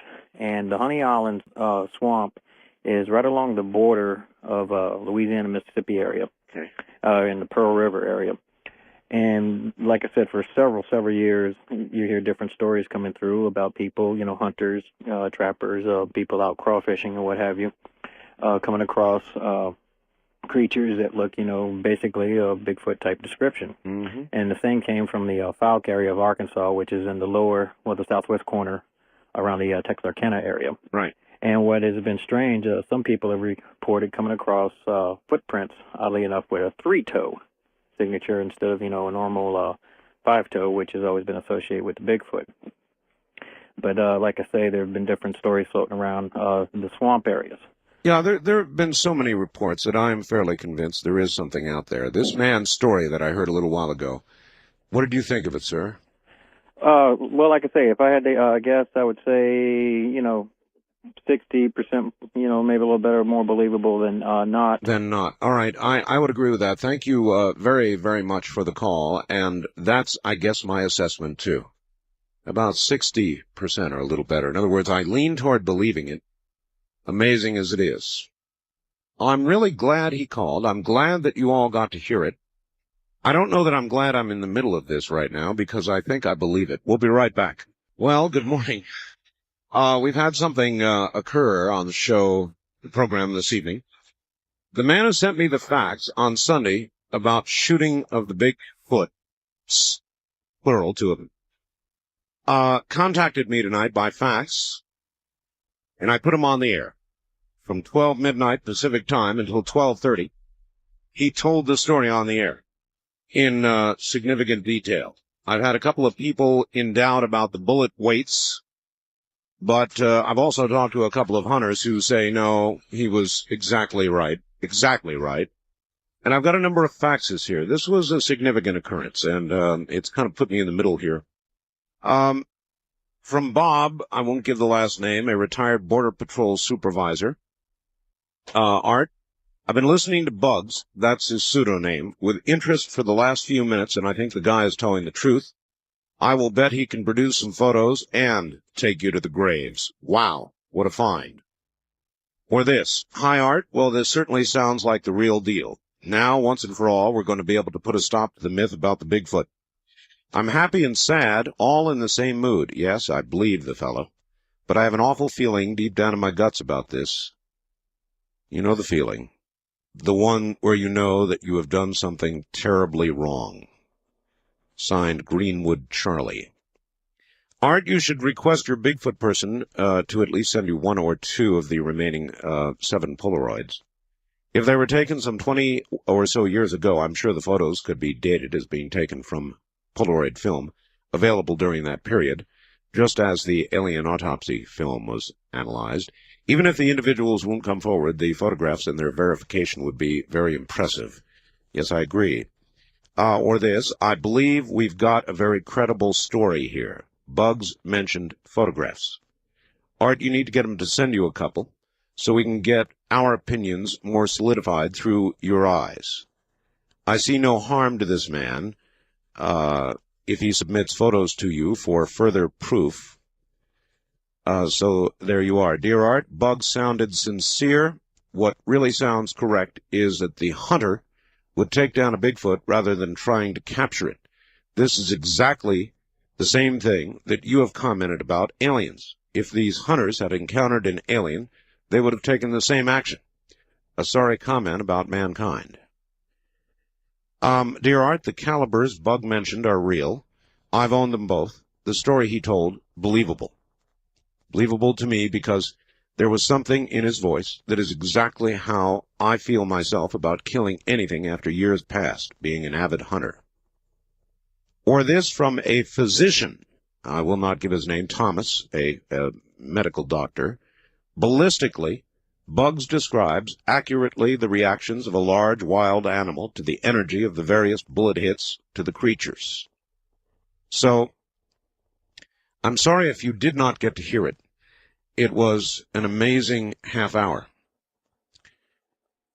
I kind of feel in the middle of it now, very much in the middle of it, and it would have been a lot easier in a lot of ways had it not been so apparently realistic. West of the Rockies, you're on the air. Good morning. Hi, Art. This is the Italian Stallion. Boy, is it raining down there? No, the wind is screaming, though. Boy, I just had to say, you're just so wet tonight on this story, and these people are so naive. I mean, you're talking to a person that has a dream to have an expedition and go hunt Bigfoot and write books and stuff, and right now I don't have the funds, but I can tell you this much. Okay, the guy knew a lot about guns and stuff. I reload myself, and I know and steady ballistics and stuff. Okay, so what? Yeah, he shot at it with the 243 and the 300 Weatherby. I mean, I wouldn't shoot anything that was like a beast with the 240. Well, that's what they had there, I guess. I mean, they were hunting various game. If you heard his explanation for profit, and so that happened to be what they had on hand. I don't find it unusual that there would be different caliber weapons on hand, frankly. Wildcard Line, you're on the air. Good morning. Yo, Art. Hello. I tuned in after the show was on to about 12:40 was when I tuned in, but I had an experience up in Northern California with a friend of mine. We're headed up to Reno and about Bigfoot, and I just wondered if you might be interested in hearing it. And briefly, yeah, sure. Okay, well, we were on our way to Reno. We're up by Mount Shasta, about 25 miles out in the woods. By the way, I contacted Ray Crow and told him my story, and he believed me. And we stopped to rest, and we got out and started to walk around, looking around in the forest and stuff. And there's like an old fence up there. We saw a long strand of hair, it's probably 2 feet long. And we took that and said, oh, this must be an elk or something like that up here, a horse or something like that. And so we discarded it, and we went back into Mount Shasta to talk to some people at the store and get some groceries and things, and they told us that there was no elk, and up in that area there's no horses or anything that are ridden up there. It was a real dense forest up there, and we wish we could have kept that hair, and we just threw it out the window as we were going back to Mount Shasta, laughing about it. Thought it was probably just horse hair, and they said no, but there have been sightings of Bigfoot up there. And we heard some noises down in the brush, so we went down to investigate during that time, and it was like a grunting sound. And we went down in there, and it would move away from us. And when we come back up to the car, just before we left, it was right back in the same area, making sort of like big, heavy grunt noises. And by that time, we said, we're just going to get in the car and get out of here. This is too weird. But that's the only encounter I've ever had with something that could have been Bigfoot. But well, what did you think? Oh, you say you didn't hear the story. No, I didn't get a chance to hear that. Yeah, that's really a shame. All right, well, what we may do is we'll pull that half hour in the morning after the program and prep it and perhaps repeat it for you tomorrow night somewhere in this hour so I can be sure that everybody has heard it. I think that what you heard was a significant occurrence. That's my take on it. And if I were a betting man, and I don't think I would put money on this one way or the other, but if I did, I would bet it was the real thing, and I would bet this man could lead us to those graves. That's what I think. It's just a feeling. I mean, I listened to his story, and I thought I was impressed by it. I thought it was real. As I thought the facts was real, I think the rendition we got on the air was added to my impression that what we're hearing is real. West of the Rockies, you're on the air. Hello. Hello there. I guess we missed him. First-time caller line, you're on the air. Hello. Yeah, this is Herb from Nelchina, Alaska. Boy, all of a sudden Alaska's in here hot and heavy. Yes, sir.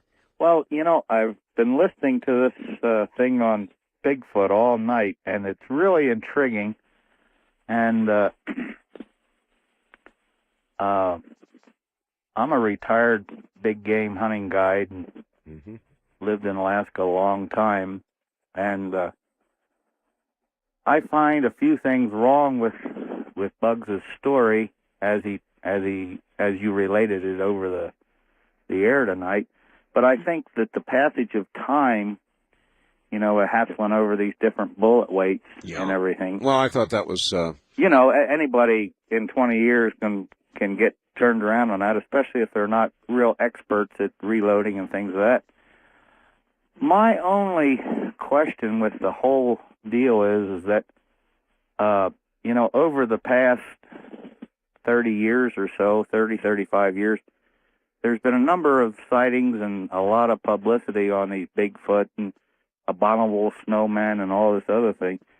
I think that it's ironic that the fact that Bugs went into details about the calibers and everything, he didn't mention the smell or the stench of these animals.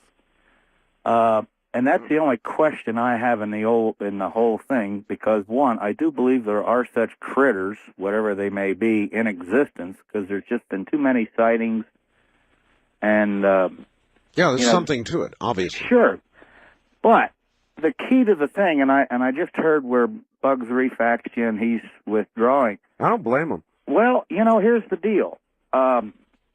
Not entirely. I mean, he offered me the opportunity to go out there if I wanted to. Yeah, but see, that's not going to get the job done. If this actually happened, and I have reason to believe that maybe it did. Yeah. This would be such a contribution to the scientific community. But if it turns out that way, see, if you put yourself in his shoes, a lot of things could happen. They could dig up the remains of this thing. They could run genetic tests. Sure. And maybe they couldn't discern between a human and whatever this was. And if that was the case, he could end up getting charged. Well, the thing of it is, you know, there's been some folks this evening that said that, well, it was unethical to hunt at night. Well, predator hunting at night under light is legal in a lot of states. It's an accepted method of hunting predators. But, and, you know, he indicated that when they hit it with the light, you know, it stood up. Yep. Well, all the years that our family and myself, we've guided, you know, at night, even with a 500,000 candle power, a critter like that stand up, and you notice I use the term critter, could look an awful lot like a bear. Yep. And maybe that's why they had a 300 Weatherby there. You know what I mean? Now, yeah, I mean, everybody's tearing this whole thing apart in minutia. Right. To me, it's not. I think he has a defense, and I think that one, that as legal counsel enters into this thing, or legal advice, I think one of the salient points that should be considered is that one, if he is afforded, him and his two buddies are afforded immunity. And I think that this is possible because, one... I don't think it would be offered. I appreciate your call, sir, but look, if a charge could be leveled like manslaughter, a lesser charge than murder, I'm sure it would be, but there could be a manslaughter charge. Easily. They would not, with a possible crime... What the hell do the police know? For all they know, he cooked up this story to cover what was a murder. The police are going to be open to all possibilities. And they're not going to offer that kind of immunity, not for that kind of crime. They're just not going to do it. So, frankly, I understand this fear. And I'm not surprised by it. In fact, if anything, it adds more weight to the whole thing as far as I'm concerned. I'd be afraid too. Plus, you got to remember that he's out there on his own. And I can tell you that before he went on the air, he said, I don't want to go on the air. I want to be able to contact the other two guys. So that too makes sense. So he's probably afraid he's too far out on a limb, and he is pretty far out on a limb. Frankly, I believe the story.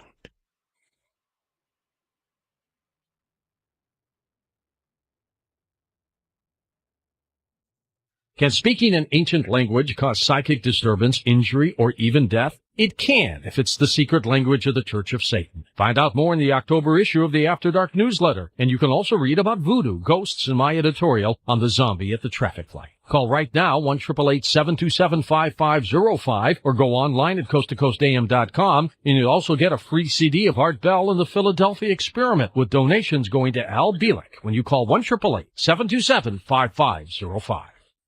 Here's what you missed on Coast to Coast AM with George Norrie. Here are the unfortunate choices. We attack Iran and any other country that we think could be a problem for us today and in the future, or we try to work out friendly, peaceful solutions with everybody. And I'm trapped now, because if we go the military route, we are committed to doing it forever. On the other hand, can we truly create a peaceful planet? I don't know anymore.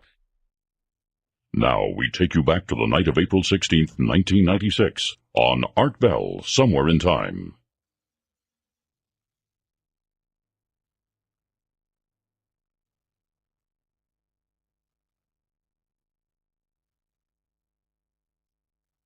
East of the Rockies, you're on the air. Yeah, I had a question about, this is Tillman in Nashville, by the way. Yes, sir. I believe the guy's story about the Bigfoot. I did too. But wouldn't the bodies have decayed by now? That was like Yes, of course they would have. But decayed beyond identification? No.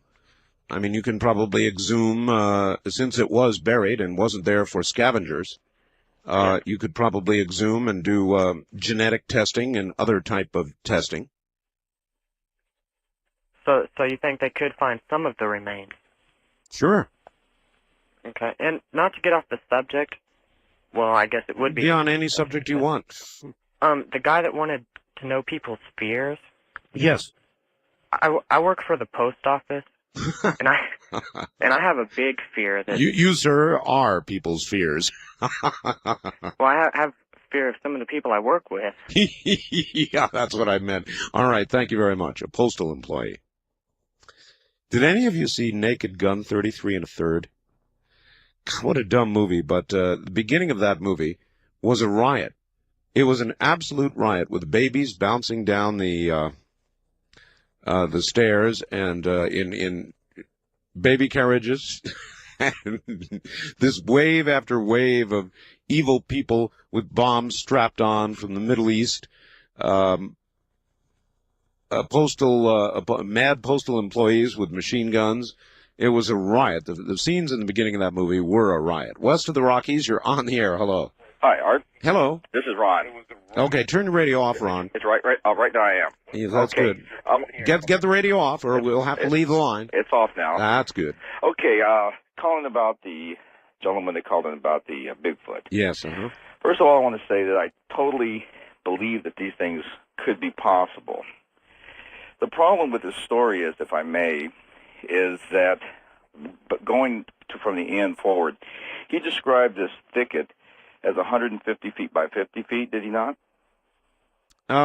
Well, he said he was 50 feet into it, and that it was only, 4 or 5 feet tall, something like that. Well, I think he described the site in the ravine of 150 feet long, 50 feet wide. In totality, yes, but he only went 50 feet in. Okay, well, he must have been crawling in. That's what he said, yeah. Okay, but not crosswise, see, vertically, the long ways, because otherwise he'd be out the other side.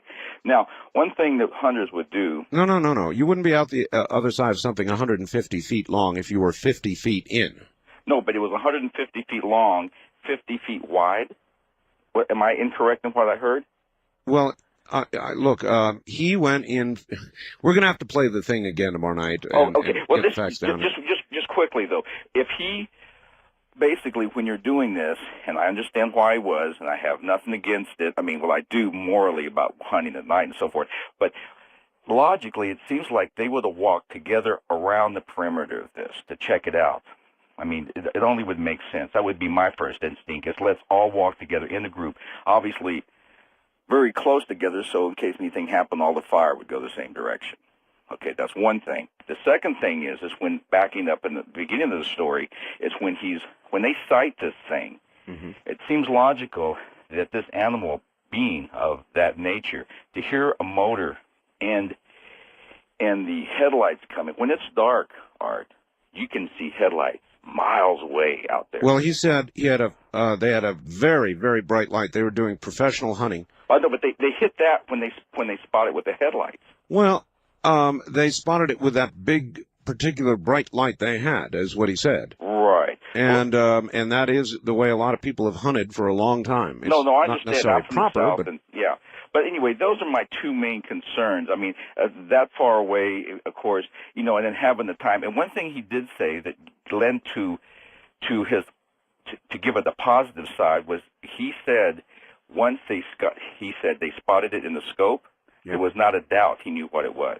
You remember that part? well, or at least that it didn't appear human. Now that was my question. If you have something standing on 2 feet, which he said it wasn't, it was down on all fours or crouched, he said. Correct. And then it came up. Right. And the whole thing was hairy now, and not dressed. I mean, that is not, to a hunter, a human. No, I agree. But at that point, see, I mean, I'm just talking about things going really fast when this happens here. You see this thing crouch, and obviously you see when you're doing that, usually the eyes give away the animal first thing. That's what's going to reflect. Okay, they see that, they put the light on it, they bring the rifles right up to scope, and probably at that very instant the animal stands up in the scope so they can see it through the scope, and that's when he said that he had no doubt of what it was. Tell me something. Yes. What would you advise him to do now? To come forward, or to let sleeping Yeti lay, as it were? Well, first of all, I'm on the 60-40 other side that I don't believe it. Mm-hmm. Yeah, but that wasn't the question.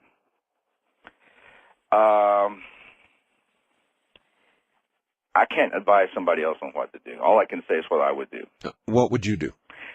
I would have to walk somebody right to it. Forget the pictures. Let's go do it. Let's go find them. Of course, get yourself covered first legally. All right. I don't know how you do that. I don't know how you cover yourself legally, and I understand his reluctance. No, I would say don't forget the pictures. The pictures are of the creatures as they were when they were shot. So I wouldn't say forget the pictures. I would say that would be a good place to begin, frankly. A very good place to begin. Well, all right, the reaction continues to pour in, and guess what? I've got one more communication here from Bugs, and here it is. We knew what we were shooting at using two 500,000 candle power quartz spotlights. Quartz spotlights. We always knew what we were shooting at. These spotlights would light up the area for 300 yards to see with. We used Weaver 9 to 15 by 50 power scopes. If we could not identify what we were looking at, we would not shoot. There were a lot of cattle in this part of the country, and you sure didn't want to shoot a cow. We were sportsmen in the true sense. We lost a lot of money by not shooting. The weapons we were using were a Remington 700 BDL 243 caliber 125 grain bullet, a Weatherby 300 Magnum 280 grain bullet. The pistol I used was a Ruger 44 Magnum Blackhawk 240 grain bullet. The reason we hunted was that coyotes were bringing from $50 to $100 each, bobcats $750 or more on good nights. You could make $400 or $500. And I can't read you the rest of this. So, there you are, for whatever it's worth. And I, of course, have a flood of faxes here. Now, what I intend to do is take the half hour that we had and replay it tomorrow night, probably in this hour, so I can be sure that everybody by then has heard it. I'm just getting flooded with faxes. The Bigfoot story, the tone of it. Art, I've hunted a lot. I've been around a lot of good old boys like this guy and his buddies.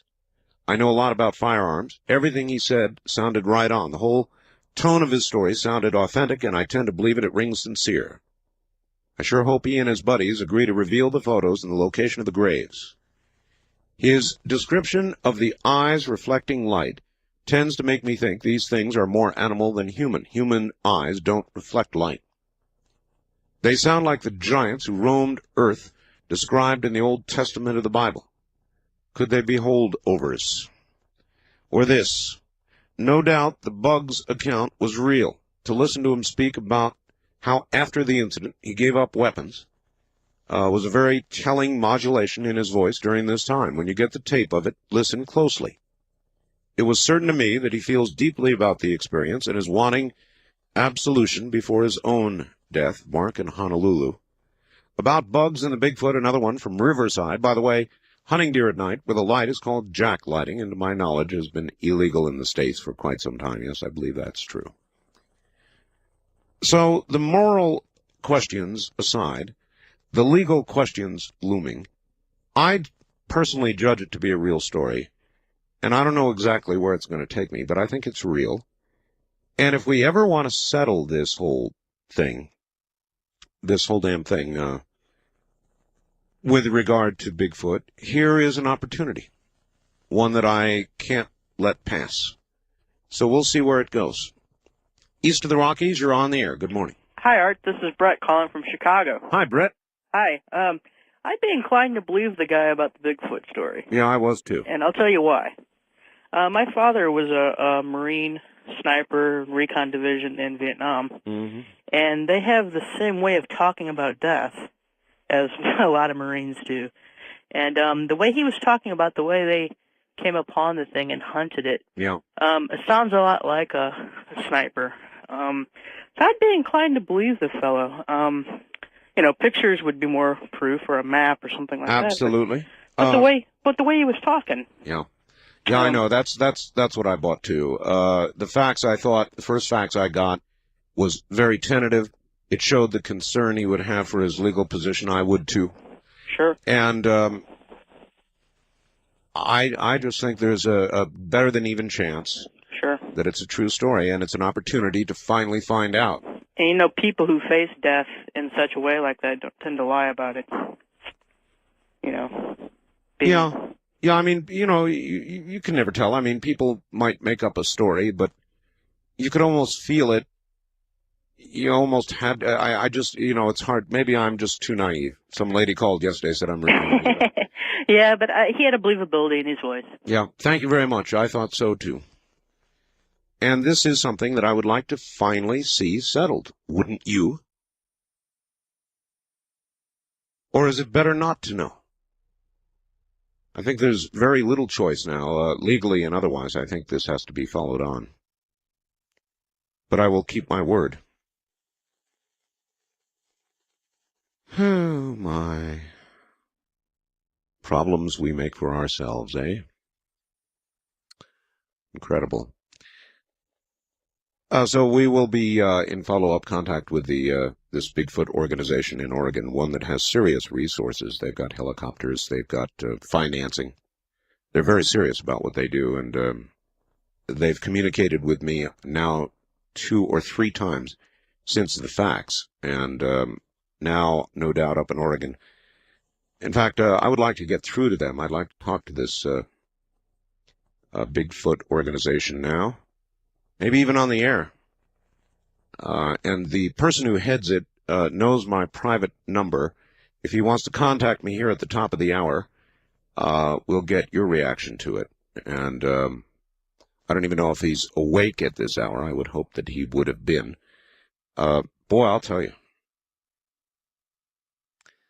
In the years I've done talk radio, there have been a number of times like this, when I sort of walk into something and kaboom, all of a sudden you've got a sort of a situation on your hands. East of the Rockies, you're on the air. Hello. Art. Yes. It's an honor to talk to you. And to you, sir. Welcome. Okay, my name is Fred. I'm from Kansas. Hi, Fred. I'm calling about your Bigfoot story. Yeah. Okay, I need to qualify myself. I'm a police officer. I've also hunted extensively. I've shot everything from desert javelina to moose in Canada. Yes, sir. Okay, I'm also involved in a tactical team, long-range shooting, and I've got a lot of experience in ballistics and different calibers. You had a caller that was a former Army sniper a while ago, and started talking about loads available for the particular rifles that Bugs was talking about. Mm-hmm. I have to agree with him. He's right. Did you, first let me ask you, did you hear Bugs?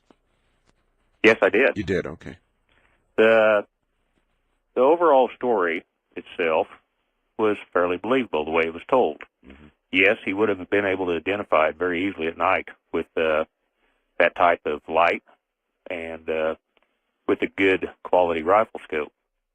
I'm not aware of a 9x15 by 50 millimeter Weaver scope being produced, but he may have been, close anyway. But the cartridges are not available in the bullet weights he was talking about. Not from the factory would they even be able to shoot those bullet weights if they were available from a custom loader. Mm-hmm. That's what really threw me on it. Immediately, I picked up on that. And then, of course, as the Army sniper was talking about Newton's Law, you can't get around that. You will not. No, you can't get around that. However, the animal, to the shooter, it may have, in fact, the animal may have done that in reaction to being hit that way. Now, that doesn't mean that the bullet, the physics, I understand what you're saying about the physics of it, but the animal may have reacted in that manner when it was hit. Possibly, but according to Bugs, the animal was charging toward him, and he's talking about a 300-pound animal. Mm-hmm. And whether you want to talk about a .44 Magnum being able to stop something in its tracks or knock it backwards, you still have the momentum of the animal that's charging toward him, and to throw it back 3 or 4 feet is, virtually impossible. Yeah, let me ask you a question. You are a police officer? Yes, I am. If somebody came to you and they sat down in the police station and they told you the story and they said, look, I want to lead you to the bodies. I want to clear this up. It's been on my conscience all these years. What would your inclination be? Well, absolutely, we're going to check this out. And not necessarily the possible homicide. But, we get calls. People see lights in the sky, all kinds of things. And, sometimes it's easily explainable. Sometimes it is, but when you have shot something and buried it, and know where you buried it, and took photographs of it, then it seems to me you've got something that somebody in your position would at least follow up on. Absolutely. There's no doubt about it. I would check this out. And please understand, I believe in Bigfoot, too. My sister lived in Vancouver, Washington for a long period of time, and I was in the area. And, in that country, you can walk past something 3 feet away and you wouldn't see it. It's unbelievable, the rainforest. And I'd say there's a real strong possibility Bigfoot exists. I don't have a problem with that. I have a little problem with Bug's story. All right. I appreciate your input. Thank you very much. And there is some more input. Now, whenever anybody has told a story on this program or any other, any story that you hear from anybody, it will be picked apart 6 ways from Sunday. I would say, based on the faxes that I've received, I've probably got about 100 faxes here. And about 80 or 90% of them seem to believe the story. About that percentage. So there you go. West of the Rockies, you're on the air. Hi. Yes, good evening, Art. Hi. Lone Eagle. Yes, sir. Turn your radio off there, Lone Eagle. Let me get to the okay, I've got it. All right, good. Well, I tend to agree with the Army sniper and the policeman from Kansas that you've got trash. However, the gentleman I'm not sure that's what they said. Well, they had some doubts about it. They didn't say trash. No, they didn't. They said that some of the things he said just couldn't be true. The other thing is that I want Bugs to know that based on what he's already said, he's not going to be that hard to track. And if he has, in fact, done what he said he's done, based on his age, he was in his 30s when he did this. Yeah. He should have known better. Not only is he a blight to hunters, but he's also a blight to Vietnam veterans. he cast the image. The Vietnam veterans are killers.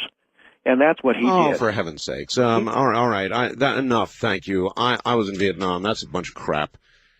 He did not cast some sort of a shadow of all Vietnam vets as killers. That's ridiculous. Look, I'm not a hunter. I don't kill things.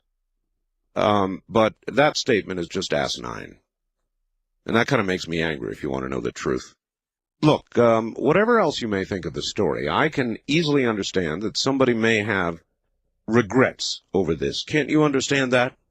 Don't you think that you might, if you did such a thing, have regrets about what you did? And the approach that you just came on with, that kind of made me angry. I didn't get that out of it at all. And now I think that your objection to the story is more of one based on some sort of moral judgment that you've made. Or perhaps some guilt that you feel yourself, that tweaked in you. First-time caller line, you're on the air. Hello. Hi, Art. Hello. I hate to sound like a parrot, but you are one hard guy to get a hold of. Well, I'm glad you made it. Where are you? I'm in Cheyenne, Wyoming. Yes, sir. KRAE. Yes, sir. I am listening to K-Ray. I know just a little while ago you guys got hooked up in Laramie, too. That's right. Mm-hmm. But I'm originally from Minnesota, northern Minnesota. Yes, sir. I'm talking about the Bigfoot thing. Mm-hmm.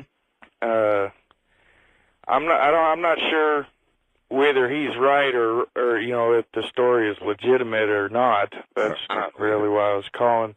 I was just trying to put in a little bit of my input on. I used to shine a lot also myself. I don't know if you know what I mean by shining, but using lights at night to hunt animals.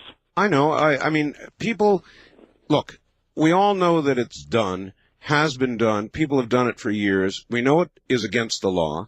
And I'm not out to render, some sort of moral judgment on what he did. I'm not trying to look at the story from that point of view. I mean, that's certainly a talk we could have. We could have a discussion about the morality of what he did, but it was a long time ago.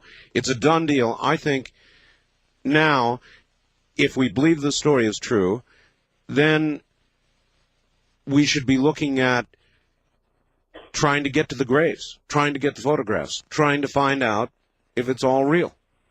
Yeah, but I don't know. I don't actually think he'll come out and it'd be pretty hard for him to come out and actually do something like that. And the reason why I'm saying that is, like, I wouldn't even. I'm not even willing to give you my personal name over the telephone because I understand. I know. Sir, how old are you? How old am I? Yeah. I'm 32. 32. Let me tell you something about age. As you add another 20 years, you'll begin to reflect on things that you've done in your life.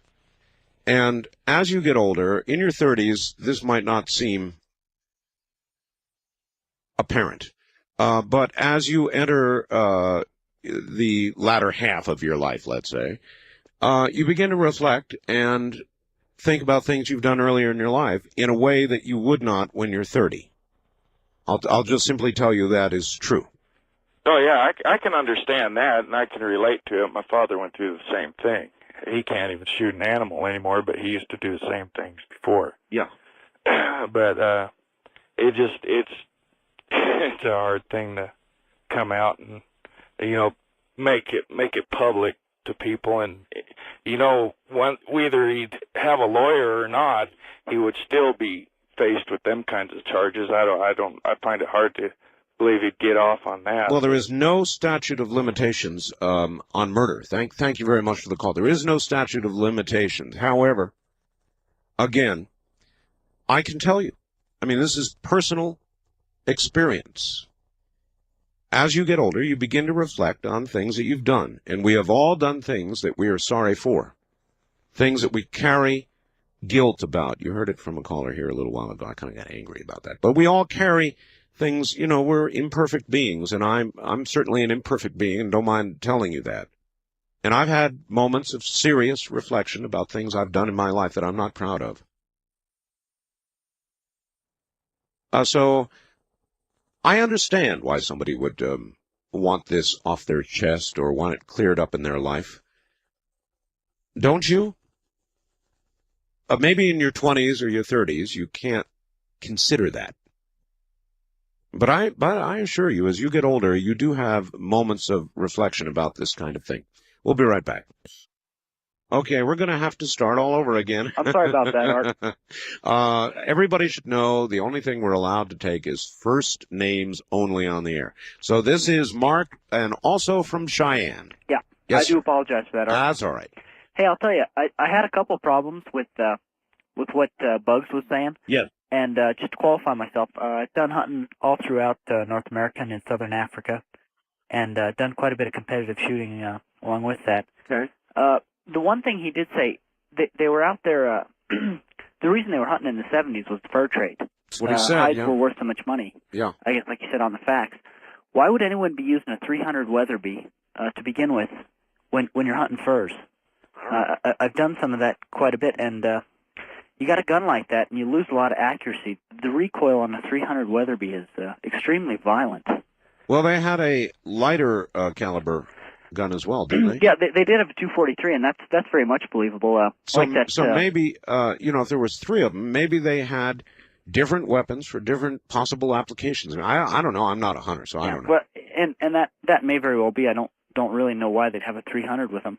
But in any event, and also like that policeman was saying, the bullet weights.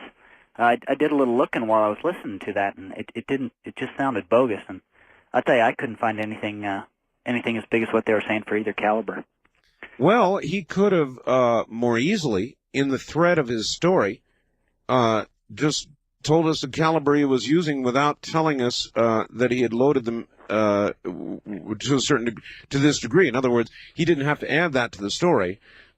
He could have left it at we use the following calibers, right? Yeah, if he'd have done that, and that's like I say that there might be there's a lot of obscure bullet manufacturing companies. If this fellow reloaded, who knows? Especially for hunters, or they might have done reloads. I know. All right. Yeah.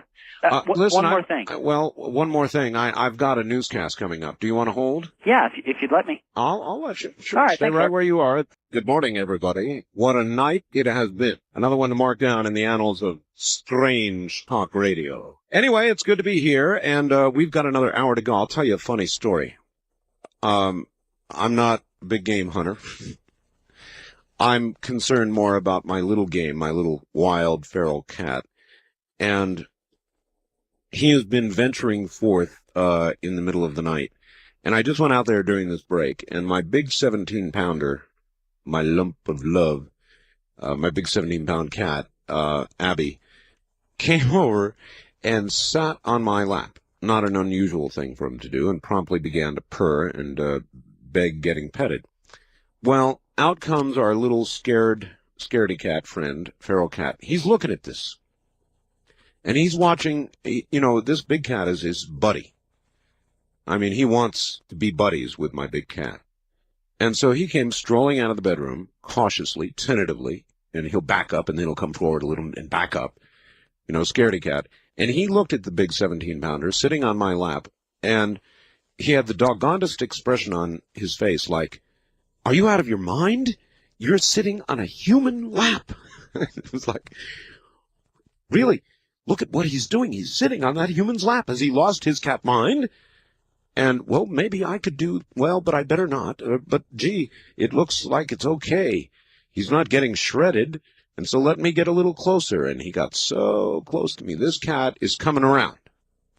Slowly but surely, he's coming around. My big 17-pounder is helping, showing him that humans do not shred little cats that get near humans. He just had a natural inbred fear of human beings, but that's slowly beginning to seep away, and he gets closer and stays out longer. But if you could have seen the expression on this cat's face, it was like, have you lost your cat mind? You're actually on a human being. What's the matter with you? All right, the last communication from Bugs is as follows. Art, the bullet grain could have been 75. I don't remember. I know that I use a Sierra boat tail bullet, whatever that is. I don't know. But he says, I know I use a Sierra boat tail bullet.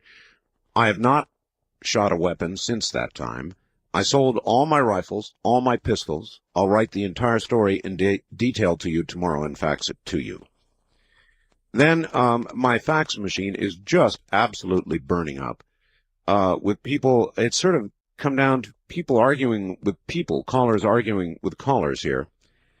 And it's beginning to remind me of the Kennedy assassination discussions that have gone. In other words, we're getting away from the original story that Bugs told, and we're getting into sort of an argument about the minutia, the detail, and I'm not sure that that is that important as you try to judge the story. Don in Escondido writes, out of the Midway Reloading Catalog, Barnes rifle bullets, 243 caliber, goes to 115 grain, 300 Weatherby magazine, 30 caliber bullet weights up to 250 grain. Also, spear bullets, whatever those are, to 105 grain and 243 caliber. Page 36. Sierra bullets go up to 107 grains and 243 caliber. Page 37. So, who knows? Art, the solution to your Bigfoot problem is easy. Bugs should return to the burial site and mark it with spray paint. He should then mail you a detailed map so that you can remail it to the Bigfoot organization. This will keep Bugs completely anonymous. Nothing would reveal his identity. No name, no mailing point, no nothing but a map. Dave in Independence, Missouri. I suppose that's possible, but the sense, and I'm just going to give you the sense that I get from this man, is that he wants it settled in his life. I guess he doesn't want to, at least ultimately, anonymously, talk about this. He wants to get it behind him. At least that's the sense that I have of it. Then this, Art, now see, there's more of it. Listen to this. Art, the guy on now, referring to a caller he heard, I guess, is full of it. You can buy 125 grain bullets from Sierra. Why meat hunters or varmint hunters would carry a 300 Weatherby, I guess, is in question, but indeed you could get such a gun. I don't know if you're going to be out hunting. I would assume that you'd have a variety of calibers with you. Or this, good morning, Art. I'm just giving you a sense of some of what's coming in. I couldn't possibly read all of them. I've hunted since I was 9 years old. I'm 48 now. I've been around firearms all my life and have hunted many North American big game animals. The phone conversation with Bugs sounds very real. I shoot a Winchester 300 mag, which is very close to the 300 Weatherby mag. Even with the hard impact of a high-velocity, heavy-grain bullet, animals can still run for some distance. The ideal shot most hunters try for is a long shot if possible. Unless the bullet impacts the backbone, which would immobilize the animal immediately, an animal can run a long distance. Usually after the impact of the first bullet, the animal's adrenaline kicks in, and in the following shots, unless bones are hit, seem to have very little effect. With reference to the caller that stated that the impact of a bullet would not knock the animal back 3 or 4 feet, I have a video of 200-pound deer actually being lifted off their feet and knocked back at least 3 feet.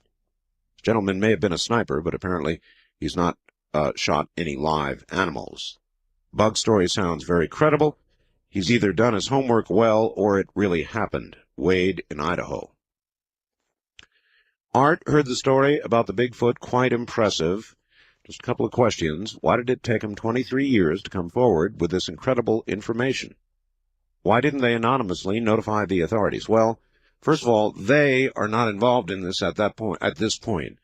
If you listen to his story, the other two are not part of what he has had to say so far, and in fact, he needs to check with them before he goes very much further with this. And as far as why come forward after all these years, well, there's been a lot of that lately, hasn't there? People coming forward after a lot of years, and you always say why. And there really is an answer to it. It's the one I gave last hour, and I'll give you again now. As you get older, you begin to review your life.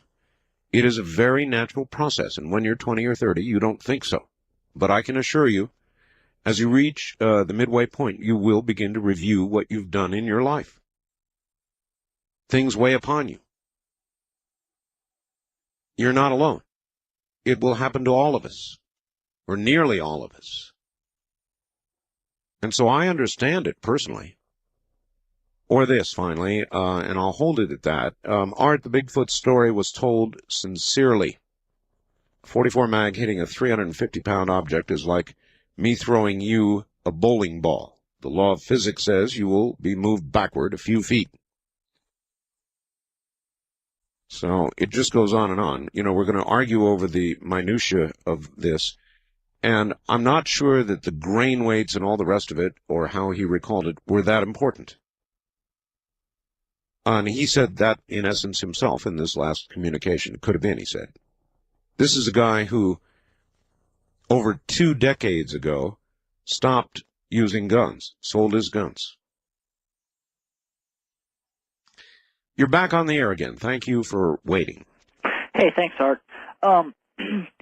With regard to the 44, hey, I believe that, and I really think this guy's story is credible. But the data I have on a 220 grain, and he says he used a 280 grain bullet with that 300 Weatherby. Yeah. You're dealing with almost 3,200 foot-pounds of energy at 100 yards. Yeah. Which is, I mean, that's a lot of energy. Yeah. He's talking that they each shot him 4 times. They shot the Bigfoot 4 times. Yep. That's the only other problem I have. It would depend, like the facts I just got through, it would depend on where the hits were made. Well, and I'm assuming he qualified himself as an Army sniper, so I would assume he's a pretty decent shot. I got to believe that they're hitting most of these shots in pretty vital areas. Yeah, again, we're sitting here picking somebody's story apart in minutia here and saying, well, this or that can't happen, or this can happen, or why didn't this happen? I thank you for the call, but we're getting there's 1,000 different stories and thoughts in the big city about this. I thought overall the story I thought it was credible. But I've been fooled before. You know, who am I? I'm not a hunter. I don't know about all these things. I just know that I thought it sounded credible. And now I really do feel in the middle of this. Morally. So, in that sense, Bugs has managed to shift some of the weight, perhaps. But it's like, I understand that you would want to do that. There are certain things that you just don't want to die with the weight of. That is a really normal human reaction. East of the Rockies, you're on the air. Yes, good morning, Art. This is Randy in Tampa, Florida. Hi, Randy. All right. I missed the first hour of your program this morning. I've been picking up on the rest of it. It seems like to me Bugs could borrow a handheld GPS and go out on that spot and take the longitude and latitude and send it to these people in Oregon with the helicopters. Yeah, you could do any of that. Yeah, I think, though, that if you listened to him, that the object of what he's trying to do right now is to get straight with it, not just to tell somebody where to go dig. Right. But he wants to get personally straight with it. Right. Well, he could come forth later after they found that, if they did, in fact, find any remains out there, because only he would have those numbers. Mm-hmm. And he could prove who he was with his numbers later.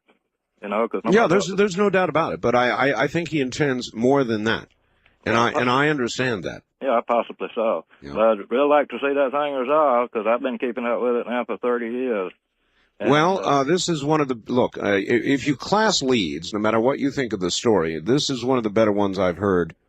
And I've been in the middle of this kind of information for years, too. So maybe it goes nowhere, maybe it goes somewhere, but it's a good lead. Well, are you going to replay it again tomorrow night? I am. Yeah, well, I'll be sure to catch that. All right, sir. Appreciate it, all right. Take care. Yes. The answer to that is yes. And I hope that some of you will crank out recorders. I know that you didn't expect it tonight. I didn't. So you weren't prepared for it. Tomorrow night, get out your recorders. Fine. Record it. Tear it apart. Listen to it. At least that way, you'll have the facts. Or you'll have them as they were given.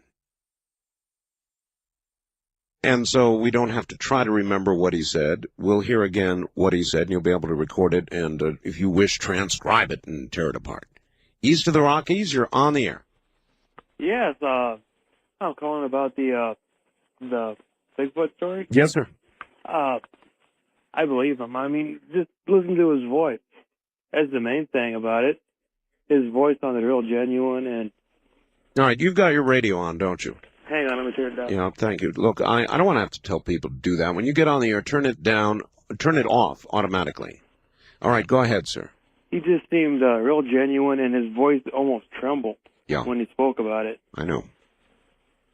I make the same judgment. And we got into this minutia argument about how many grains of this or that. None of that, man. But I sat and I listened to the story as a whole, and it clicked. It did. I mean, you can't make up a story like that and sound that genuine. Well, you might. You could. You might. I don't, look, it could be baloney, but I just lean toward thinking it was true, that's all. I do too. Anyway, we'll find out, won't we? Yes, we will. Appreciate the call. Have a good night. You too. West of the Rockies, you're on the air. Hello. Going once. Going twice gone. East of the Rockies, you're on the air. Hi. Hi, this is Lucky. Lucky, huh? Yeah, in Ohio. Ohio Lucky, okay. Yeah. I was wondering, last week you said something about what would happen after the creation, or after a disaster, I mean. Yes, in other words, what would rise from the ashes of any major disaster? Whatever it would be, yes. Mm-hmm. Anyways, it got me thinking about the last time that there was a disaster.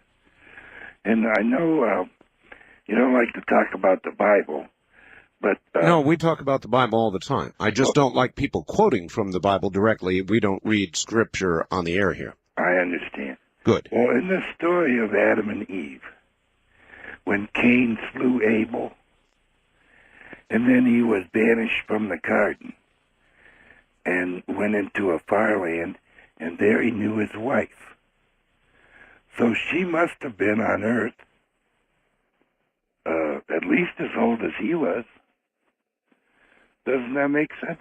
All right, sir. I guess. That is not the spirit, though, of my question. The spirit of my question would relate to a more modern disaster, economic, social. Who knows, comet slamming in, Ebola decimation, whatever might occur to a industrialized, advanced society like ours that would set it back, the way I'm sure the Unabomber wished it would be set back. What would be on the other side? In other words, would society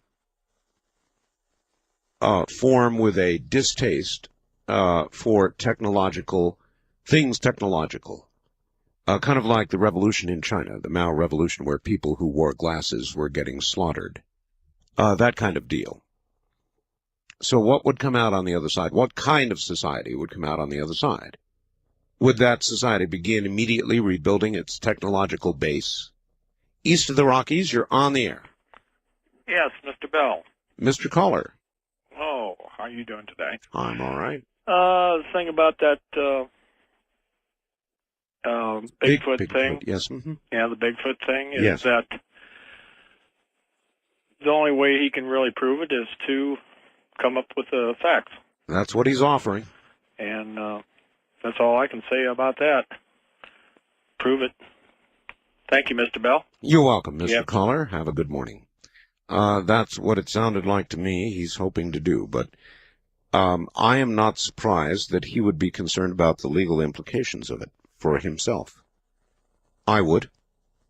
So you'd be sitting there weighing the need to get this off your chest against the possible legal and real world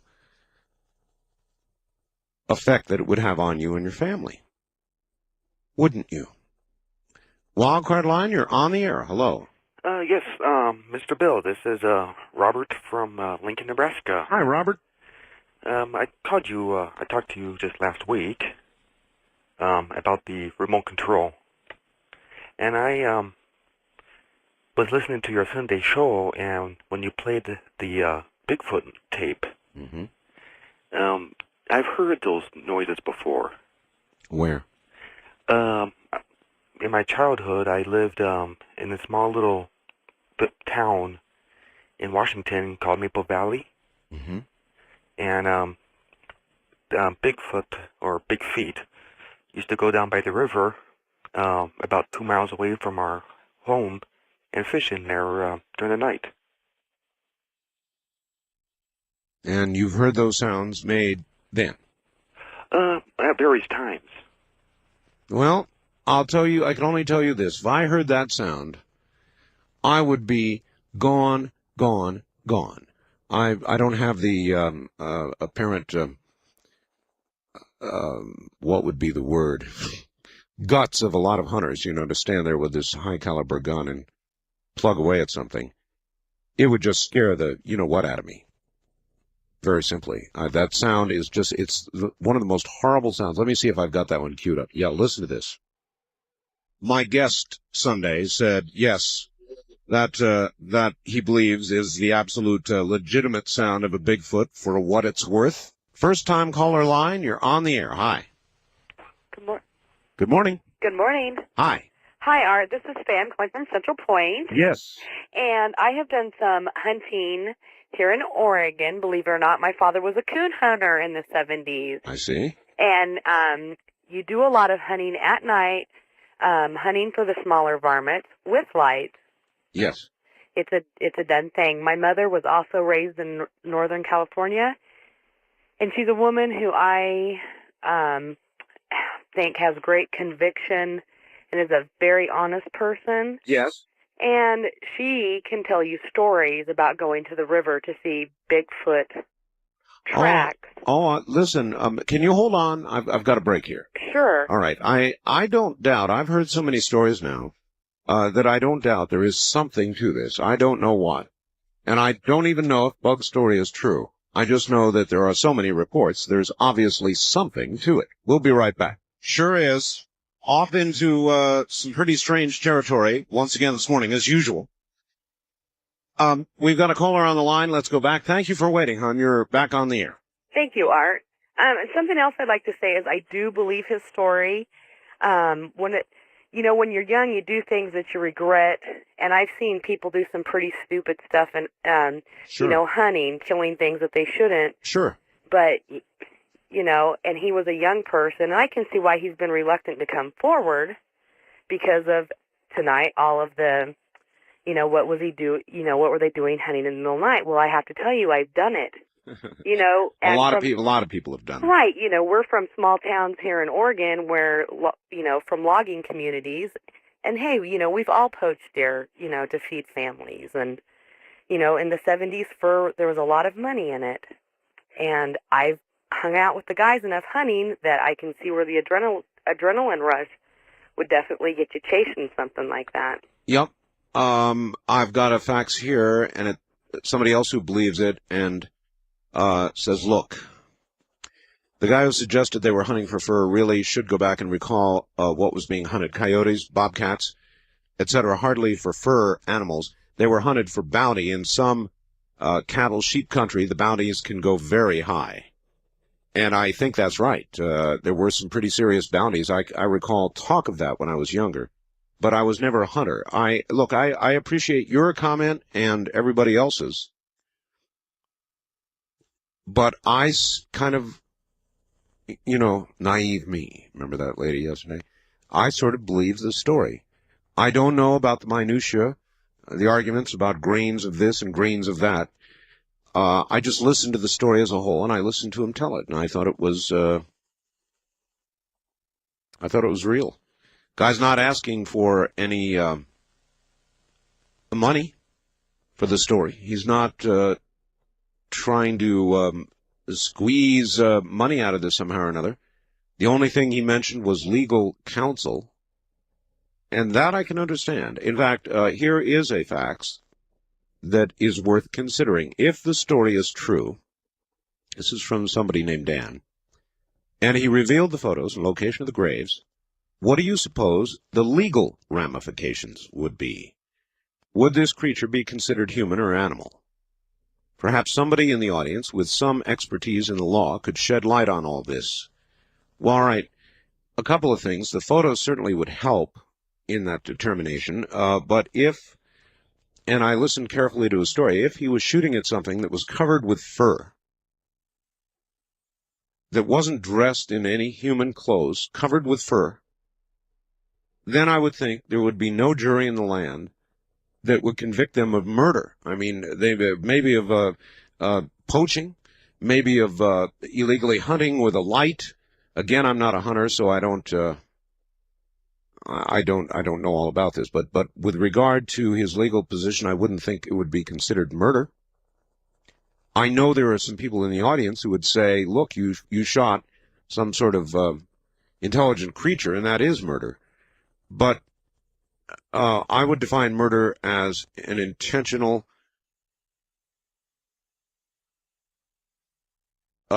pre-considered action.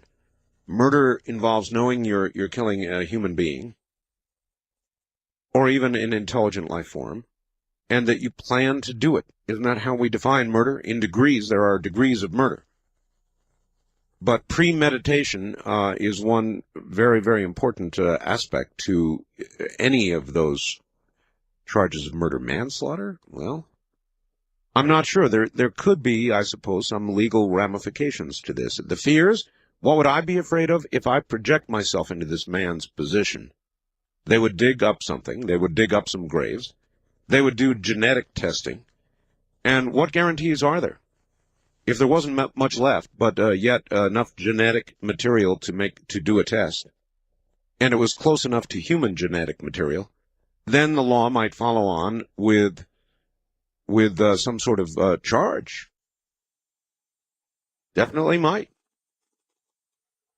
Now, again, I might be wrong, but I believe that with respect to the gorilla, for example, there is only one tiny part of 1% of genetic difference measurable.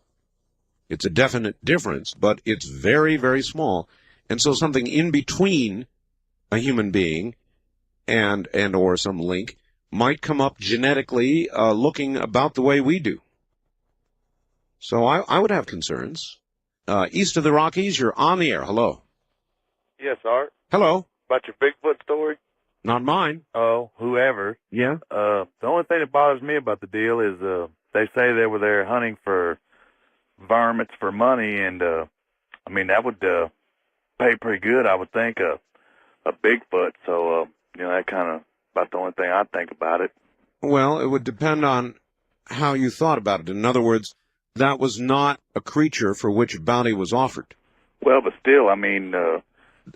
he said in his letter, he said that, let's see, coyotes were bringing $50 to $100 each, bobcats $750 or more.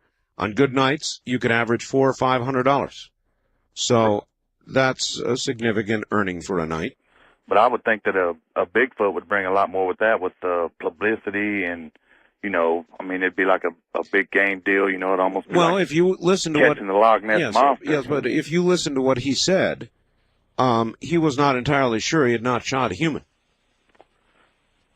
Well, again, humans aren't covered with hair, and humans don't bring bounties; they bring charges. Right, but he clearly stated that it wasn't human. Well, he didn't clearly state it. If you listen carefully, he said the face looked like a cross between a human and some other animal, but that the organs, the sexual organs, the other organs were the same as human, is what he said. Mm-hmm.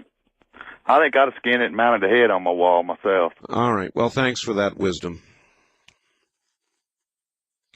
I'd have skinned it and mounted the head on my wall. Boy, a lot of big game hunters out there we're talking to this morning. Such wisdom. I'd have put the head on my wall. West of the Rockies, you're on the air. Hello. Going once. Going twice. Wild card line, you are on the air. Hi. Charlie, liberal in California. Well, then again, there are some heads that would look all right on the wall. Yes, Charles. First of all, I hate hunters. I think they're animals, vicious Neanderthals, very, very backward people. Bad. Someone who could get enjoyment out of shooting an innocent creature, I think, is absolutely disgusting, perverse. Anyway, I had a personal question for you. You know, we were talking about this virus, that infected the primates.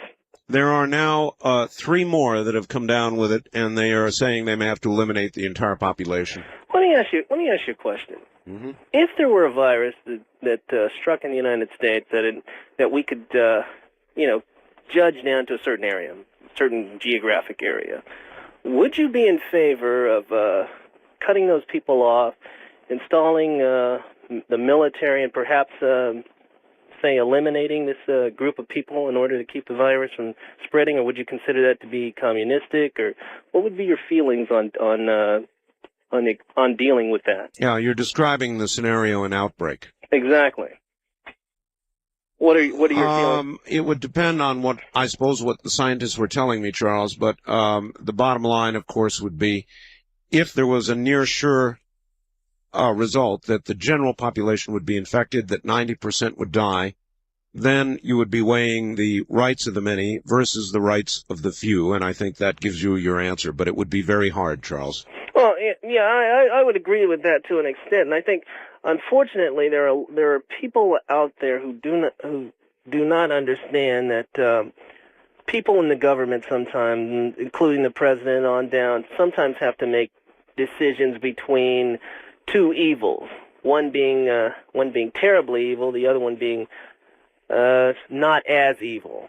And sometimes you have to make that decision. It's not a good decision. Well, sometimes, Charles, people in the government view as evil things that you, I, for example, might not. Exactly, and sometimes they make mistakes like that. But I don't think they're made out of maliciousness. I think that sometimes people with good intentions make terrible mistakes. But this is a situation. Do you think? They asked Janet Reno this the other day on Meet the Press on Sunday.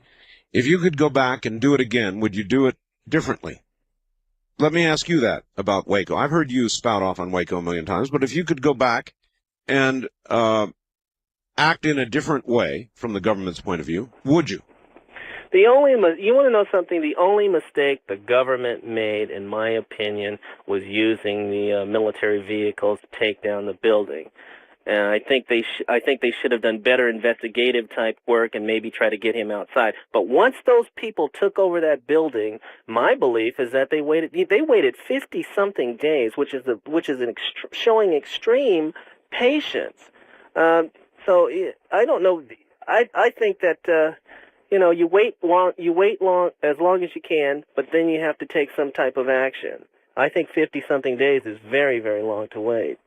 So my analysis of it is that the military vehicles were wrong, but I can't blame the government. I don't think they were completely wrong in this. Do you think that there will be? I think they were very patient. Do you think, just your best guess, do you think there'll be repercussions this April 19th, this Friday?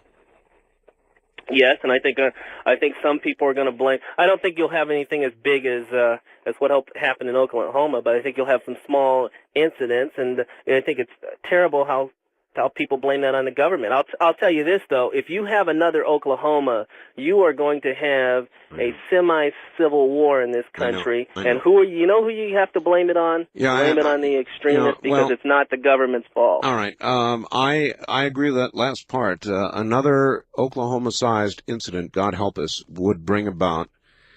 He said a semi-civil war. I don't know what it would bring. It would bring something awful.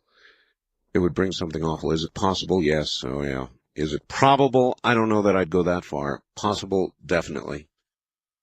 It's got to stop. The collision that I've been warning and talking about for so long is inevitable if we don't change our direction. I just see it coming, and I've described it as two freight trains coming at each other with unstoppable motion and inertia. And I've not yet seen anything that's going to get in the way or prevent the collision if we continue on this course.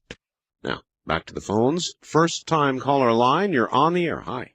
Yes, Art. Hi. Sid over in L.A. Yes, sir. Last night you were musing on the support that Clinton is evoking from the female population? It's about a 27-point difference between Clinton and Dole as far as females are concerned. Yes, During the one of the campaign debates, the CNN people set up a set of people, female on one side and male on the other, I guess. I remember that, yes. And they all had little buttons they could press. Right. When they did that, in the campaign discussion, somebody, was putting up a point about education. Yeah. You could always see the female line head upward, depending on what was being said. Right. And it seems to me that if you look at the photo ops that the president and the first lady have put out for the last 6 or 7 months, being in classroom settings or having children in the Oval Office behind the president when he's signing something or other. Yes. He's sending out messages to the female population. And it seems to me that that's reaping benefits for him. Well, that just shows that he knows what he's doing as being a politician. Now, I remember, and I know you do too, Ronald Reagan, George Bush, other Republican presidents who have at various times during signings of bills lined up police officers behind them and other groups that they thought would be favorably received. Right? Exactly. Mm-hmm. That's why I'm. No, it's a good observation. Thank you very much. And I would rather believe that is the message that's resonating so heavily with females, as opposed to the difference in appearance between the two men. But I continue to suspect that is also a factor. First-time caller line, you're on the air. Hi. Good morning, Art. Hello, where are you? This is down in Flint, Michigan. Where? Oh, in Flint, Michigan, all right. Yeah. I'm shocked that I'm through it, honestly. I've been trying so long. Well, you're in. Great. Have you got any information regarding the decoding of the Beacon Stone artifact? The what? It's called the Beacon Stone. No, never heard of it. Crystal rock. Never heard of it. Well, there's a guy in Seattle that's decoding it on his computer. Getting images from it. Oh, no. Now I've certainly heard a lot of stories about objects, particularly crystal and glass, that they speculate are able to retain a sort of a memory, an image, possibly even sounds or pictures. I know that sounds odd to a lot of people, but there is a lot of work being done in this area, and crystal would have particular properties in that vein. Yeah, that's what's coming out of it. Yeah. Kind of, pictures. Well, that's very interesting. I'll see what I can find out about it and follow up on it. But yes, there is quite a bit of legitimate research now being done into the retention of memories or sounds or visual images with regard to material objects. It's a really weird science, but believe me, they're doing a lot of research. So I'll check into that one. East of the Rockies, you're on the air. Hello. Hey, Art. Hello. This is Larry, Mobile. Hello, Larry. Mobile, Alabama. Yes, sir. Are we still on the air? I hope so. Yeah, I can't get you here. They they take you off at 4 a.m. Well, that's because they go to a morning show. I guess so. About the Bigfoot thing. Yes. I dabble in photography, and it just seems like he mentioned Polaroid pictures. The only problem there is they could be doctored up slightly. Well, I thought that Polaroids were generally, particularly then, if you could date them, very, very difficult to doctor. Well, Polaroids particularly difficult to doctor. You may be right there. You may have me on that. In other words, if they're able to date the photographs to the time period that he talked about, I think then, and I recall pretty well, Polaroids were regarded as legitimate then. Well, you may have me on that. I tend to believe him. He sounds very real. Did he indicate where this happened, the state, or could that even be talked about? I know where it happened, and I know where he is, but I have given my word, so. Yeah, that can't be revealed. The only other problem I have, and like I say, I tend to believe him, but there's always that element of suspicion. Of course. 20-plus years, 73, so that's 26 years, 23 years? 96 now, yeah. Why did it wait this long to come out? Years. Is that a viable question? Yeah, well, it's a viable question, but it has a viable answer. And for me, that would be, I know that at my age, I'm 50 now. Sure. I'll be 51 in June. Well, I just turned 40. Yeah, well, there you are. Another 10 years, during the next 10 years, you'll begin to think more and more about what you've done in your life. Yeah. And people do that. And so, we've had a lot of things like that lately in the news, if you'll recall. People who did things or memories that were old that come flooding back. Sure. And each time people ask the same question, why would they come forward after all this time? And the answer is things weigh on people as they get older. The old conscience gets to you. Well, yeah, sure. Well, it's mighty interesting. I tell you, this Bigfoot thing's been around for all these God knows how many years. Yep. It's like the UFO thing. If anything could come out, if this could be 90% solved, it would be worth all the effort. I couldn't agree more. Thank you. Even if we got the photographs and they went to the grave sites and got DNA evidence, there was not, could not be explained. Now, I would imagine they'd get much more than that after all these years. But as long as it was buried, not available to scavengers, I would think there would be that much. Even if all they found was bones, they'd get DNA. I think. I mean, they can close to getting dinosaur DNA, right? So something just 20 years ago I would think would yield DNA. It would be nice to see something settled about it. I quite agree. I mean, this is a story that stands out because it offers proof, or the possibility of proof. So naturally, it does stand out a little bit. Very interesting. And you're talking to somebody who's sat here and listened to a lot of truth or trash stories over the years. But I've been fooled. I've been fooled. I can be fooled. I'm naive. You heard that, lady. I just long to have this kind of thing settled. I feel for him. I'm no Bill Clinton. I'm not going to say I feel his pain, but I feel and understand the fact that he wants to get this settled in his life. Wouldn't that make sense to you? It does to me. I think after having listened to this tonight, I'd probably have the same reaction, Bugs. Frankly, listening to people, I probably would have the same reaction. Good night, America. Good evening, everybody. This should be quite the program. As promised, we will have Robert Monroe of the Monroe Institute here. What an honor that is. Dr. Monroe, actually Robert Monroe, just Robert Monroe. Coming up next, he'll tell us about the Monroe Institute. Have you ever wondered about travel? Not the type you take on a domestic airline, but the type you might take from your own body.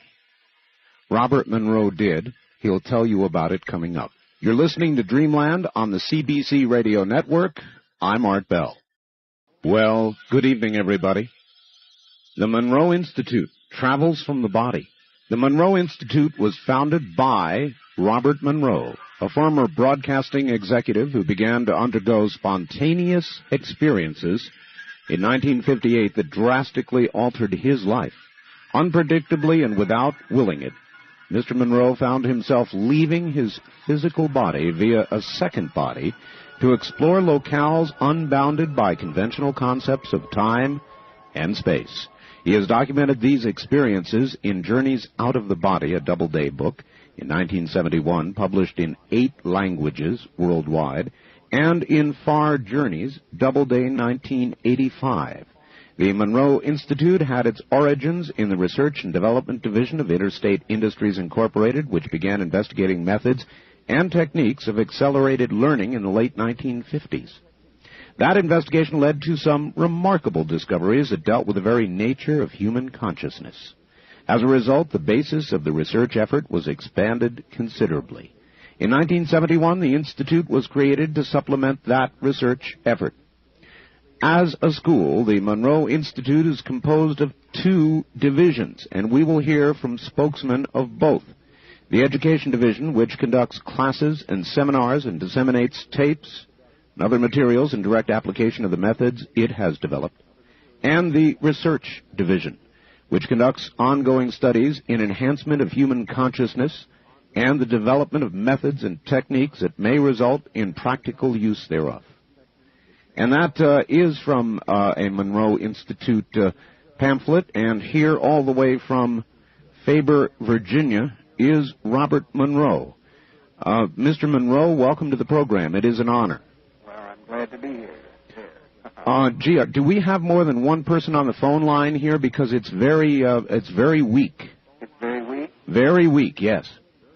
Well, we can take one out and see what happens. Okay, we're going to have to do that because I can't hear you. Better now? That's a little bit better. Are you now the only phone line on? Now I'm the only phone line on. Oh, that is much, much better. All right. Much better. Anyway, welcome. It sure is an honor to have you here, Mr. Monroe.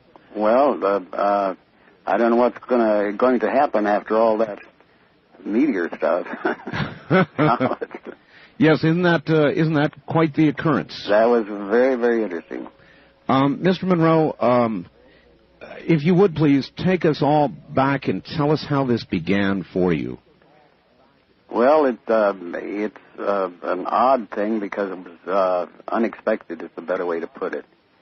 Back in 1956, my company was looking for some diversity type of things to do, so we got the idea that perhaps we could in turn help people learn during sleep.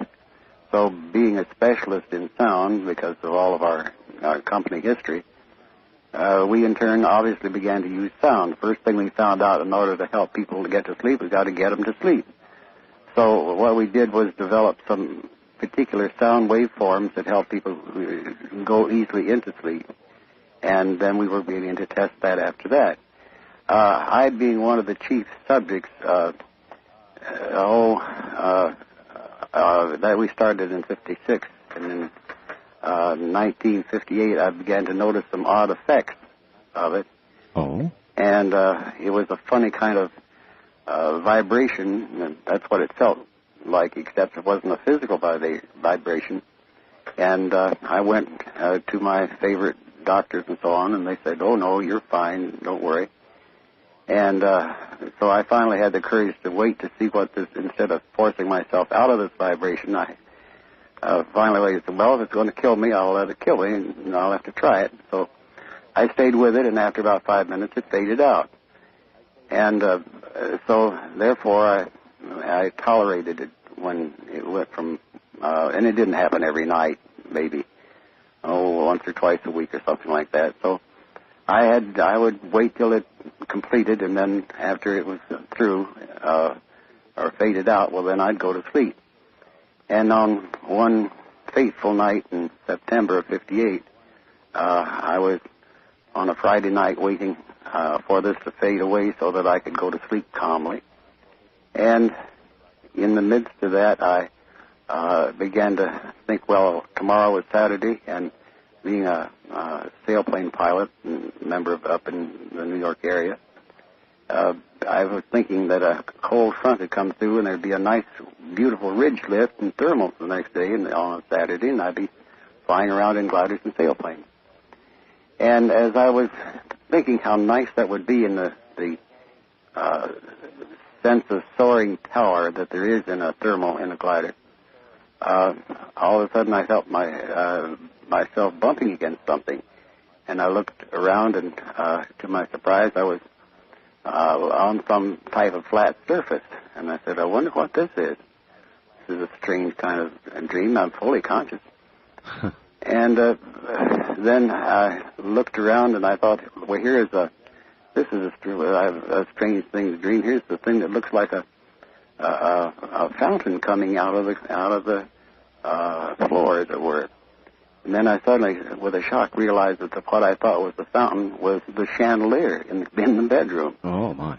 And so I turned with utter astonishment and rolled over, and in that bumping against the ceiling, I looked down, and there in the bed below, there I was in the bed below, and there was my wife lying in bed beside me.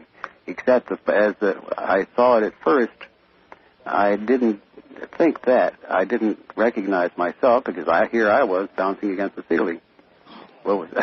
So my first thought was, what a dream. I wonder who I'm dreaming is in my bed with my wife.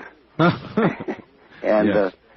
After sudden little closer look, and I'm still against the ceiling. I realized this is the man in bed with my wife was I. So I was frightened. I said, I'm dying. This is a dying process, and I'm not ready to die yet. So I fought my way vigorously, swimming down through the air, as it were, and somehow popped back in my body. And I sat up and looked around, and there's my wife soundly asleep. And I looked up, and there's the ceiling with a chandelier. And I obviously didn't get to sleep that night.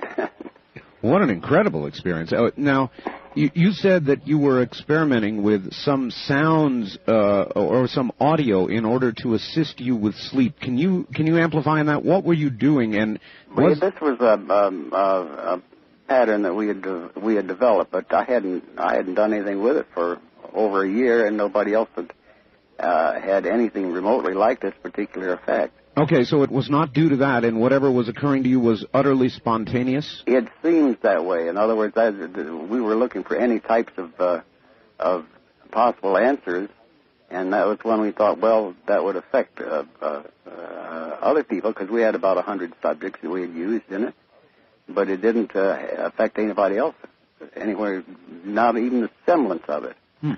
So anyway, excuse me, the most important thing was that I was so sure that was a beginning of a dying process, and I was terrified. And you can't imagine how terror-stricken one can be, or panic-stricken, because every time after going to the doctor and not finding still any interesting comment about it, I had great trouble of letting myself let that happen and finding that if I released or just let go a little bit when that took place, I would float out of my body. And each time I thought I was dying. So anyway, that went back into more physical exams, and I finally got the courage to go to a doctor, a psychiatrist friend in New York named Louis Wolberg. And he said, well, he says, I can tell you one thing. He says, I know that you're sane. I know you too well, so don't worry about any psychotic thing because you're not that type. Well, I said, well, what'll I do? He says, I don't know. You can go into take psychiatry and find it if you want. It might take a little while, but and I said, well, I'll think about it. So anyway, after about 10 additional episodes, something like that, I finally realized that this floating out and floating around the room was not going to kill me because I could think a certain way and I'd get back in my physical body. Until that moment, though, it must have been absolutely terrifying. It was, and I couldn't get, being very much an engineering type, I couldn't find any common scientific answers for it. The only one is dualism, psychosis, and things like that. Mm-hmm. So that was the big problem because I couldn't find an appropriate answer. So after about the 10th time, I finally realized, well, this is not going to kill me. I'm not in the death process. Well, that made something else come up entirely worse, and that's curiosity. I'm sure it did, yes. This is not going to kill you. What is it? Anyway, so I began to experiment with it around the room and so on, and just I found I could only go a certain distance away from my physical body, and it was as if there were something holding me back. And I finally answered that because I realized what it was, and the other part of the life secrets, as it were. The thing that was holding me so heavily was that I had this very strong sensual sexual urge. And I, of course, obviously tried to wake my wife and had no luck there. And that was binding you? It was keeping me close to my physical body because it was related to a physical drive. Anyway, I used the old Gene Autry principle on that finally and to overcome my need to go beyond 30 feet from the body. And you probably don't know the Gene Autry technique, do you? No, sir, I don't. No, you're too young. Gene Autry had a thing where in turn, he did a lot of, you know who I'm talking about. Oh, of course. Yeah, well, he had a formula that was very, very effective for pre-puberty children who came to see his movies on Saturday afternoon, and in a movie house, no TV. To make it very short, what the technique was that in the movie he would meet a girl, and then he would have his big fight with the bad guy, and he would overcome the bad guy, and after he overcame them, he'd go to the girl and she'd say, "Oh, Gene, you're so wonderful." She'd look up with pursed lips at him, and Gene would look down, and all the audience, and he learned this, who can tell, through the years. But all the girls were going, "Ah," and all the boys would say, "Oh, he ain't going to kiss her, is he?" So what he did, learning that, he had a formula that fit his pictures. That what he did, he said to the girl, "Honey, I love you, and I'll get to you later. But first, I want to sing you a song." And so he picked up his guitar and started singing, and they rode off into the sunset, and everybody was satisfied. So my answer, finally getting down to that, was an easy answer. Fine, I'll say to this sexual drive of mine, I'll get to you later, but first I want to do this other. Yeah. And sure enough, it worked. So, in other words, you conquered it psychologically. That's right. And that released you. That's right. Then what? Then became a series of experiments, and I took this research team that I had and turned them loose in trying to find information about this. And we found that quite quickly that there was what was an underground, as it were, and we're talking back in the 50s or 59, which was the area where all the you'd find the trance people and all types of mystical things, and sure, and call it dreamland if you want. Well, anyway, after a long period of time, we found out the usual ones there, and I had meetings with that was right at the beginnings of parapsychology, and I went down and met with J.B. Rhine, for example. I don't know whether you know the name or not. No, sir. Well, he was the leading figure in parapsychology in that era, about 1960, I guess, 59. Anyway, to make it short, I met with him, and he said on a Saturday at Duke University, and he says, it's indeed very interesting, but he says, it's not my department. And I said, well, what is your department? He says, oh, we work with cards. And I said, oh, thinking that I had a poker game the night before. And he explained how they have testing subjects for psychic ability by having them read cards before they're turned over and this kind of thing. Oh, yes, I'm familiar with that. Yeah, anyway, so I left, and as I was going out the door, this research assistant, Dr. Ryan's, opening the door to get me out, says, Mr. Monroe, and I says, what? He says, don't worry about it. I says, what? Why? He says, I do it too. That was the first person I ever heard who had ever done anything like it. And then following up that, mind you now, the fear had faded away, and it was trying to do something about it. It was another question. So I had another friend, a psychologist, named Foster Bradshaw, and I finally got the courage to talk to him about it. And he says, oh, that's nothing new. I says, well, I'm glad to hear that. And he says, there's a very easy way to handle it. And I says, what do you mean?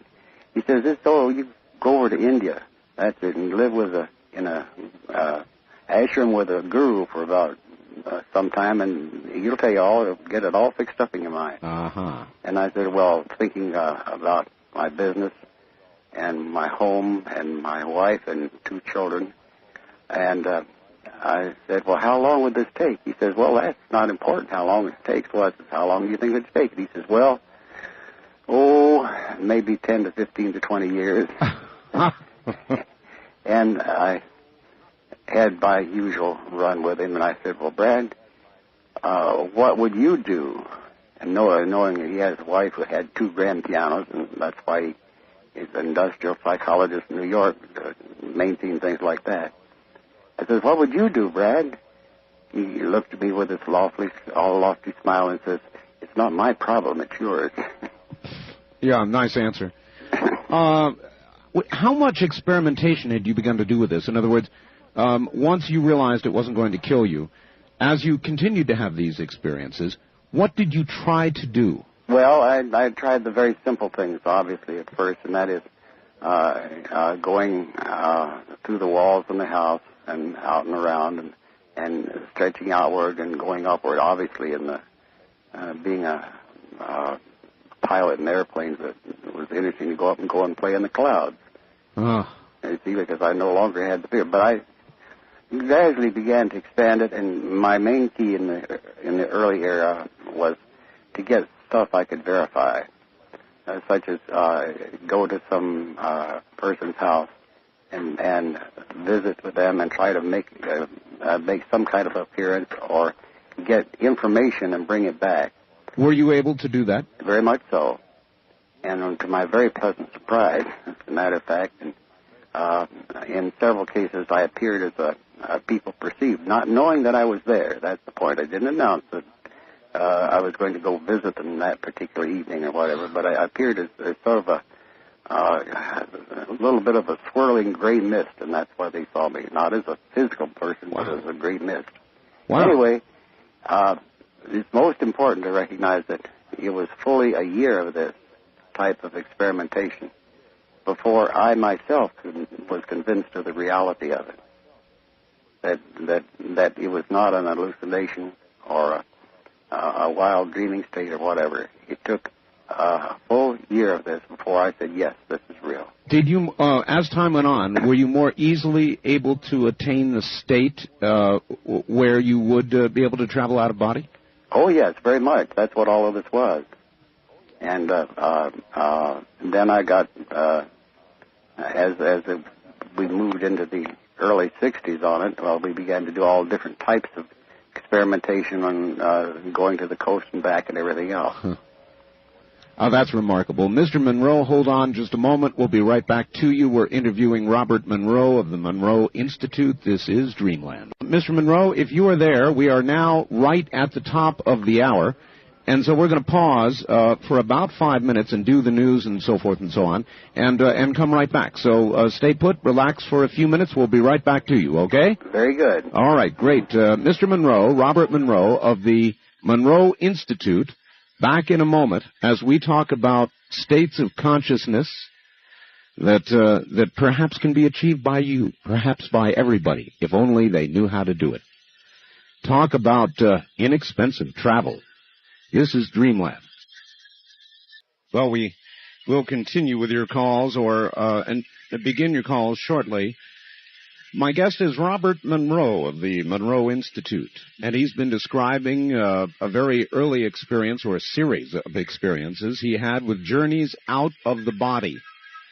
And this is really, I guess, the genesis of the Monroe Institute, internationally famed for what it does. And Mr. Monroe, are you there? Oh, I think I'm here anyway. Oh, you are, although I suppose with you one never knows for sure. No, they know for sure. I've gotten past that now. Tell me, there's been a lot of scientific study, and some not so scientific, of the near-death experience. Yes. And you mentioned that you thought it might have been an NDE that you were having. Is there a relationship to the NDE? Not in the sense that it's commonly been researched in recent years. It's a different kind of thing. We were very methodical. You got to understand that simultaneously with all of this, I in turn was operating a company, and we moved out of the broadcasting program production, and instead of going to the West Coast, we moved down to where we had 3 radio stations down in Virginia and North Carolina. Mm-hmm. And we set up a facility here and began a very serious research. And the first thing that we found out was that conventional science did not have any means of measuring anything like this at all. Right. The closest thing was the biological and electrical science, and we got into those relatively early. But in going down to Virginia, then we did set up a research facility where we could indeed see if it was possible to measure other people in similar states. And in the beginning of that, we enlisted a PhD doctor, young friend, who's been a friend ever since, back in the 60s. And we began some very serious experimentation. And there's a man by the name of Charlie Tart. I don't know whether you've heard of Charlie or not. No, sir. Were you able to actually document any biological changes that occurred during this state? We began to match them up, and we found that, generally speaking, we also developed methods and techniques, but we had an average of about 8 to 10 subjects that we were using constantly in the 60s and 70s down in Virginia, in Richmond, and then in Charlottesville. Incidentally, what brought us into Charlottesville is that we got into the cable business. Oh, yes. So, yes, I'm very familiar with it. I guess we've been down similar roads. My background is in cable television and broadcasting. and you know, even then, in the whole idea we were microwaving signals in, I thought, aha, someday that's what cable's going to be. It'll be satellite stuff. Anyway, to make it short, there was no means of measuring other than the conventional signals. And we found one of the things, there were two states that came out biologically, and by that I mean chemically and electrically. One of them was dreaming sleep, and that was when one was near the physical body. The second one was stage 4 sleep, which is deep sleep, delta sleep, and that is when the major activity in what we coined the phrase, and it became generic. We didn't like to call it the old phrase of astral traveling because it had too much of a mystical flavor. Mm-hmm. So we coined the term out of body, which has now become generic, as you know. But what we found is that these extended distance type of activity all had to do with stage 4 sleep. And if I might, Mr. Monroe, how were you actually able to document that? If a person is there sleeping, how do you correlate the time of the out-of-body experience with a particular state of sleep? Well, it was very simple. In the 60s, it became a lot simpler than it might seem at first. We took various types of body measurements, electrical measurements, and occasionally then we got into EEG patterns, but we did not have the equipment at that time to be able to do it properly. Anyway, what we found is that when a person was in one stage of sleep, our subjects who in turn became proficient, I might add, in performing this out-of-body, we took readings on them in these activities that they were doing and matched them up with the biological signs of these two different stages of sleep. And this is where we began to get the connection that led us to really where we are now. But through those early periods, we did some of it. We did at UVA, for example, back in the early days in the 60s, and that's where we at least got the beginnings of working on an EEG pattern. Out of that, we attracted attention from various scientific people as a result of just simply word spreading that we were looking at something from a different point of view as against a strictly mystical approach to it. How was the conventional scientific community reacting to your work then? They reacted with a great deal of skepticism until one and more of them began to experienced the thing through the system that we were slowly, painfully developing. And it was kind of a thing that working on a means of getting past the hard rocks that I had encountered.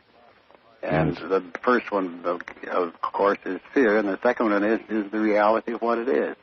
And it didn't take nearly so much work to have people determine the reality. And we're not talking about college students, which are often the typical subjects.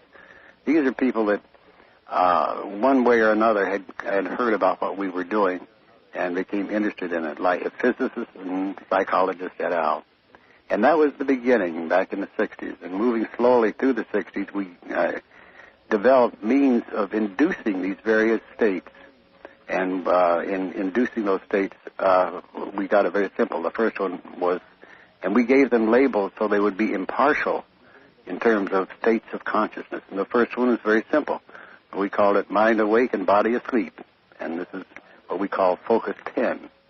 And so we did establish these different types of states of consciousness that we could induce by using these various particular sound patterns. And so by the 70s, we had it had spread simply because the word would get out to among the scientific community, and those who were curious or had something similar happen to them were attracted to our work.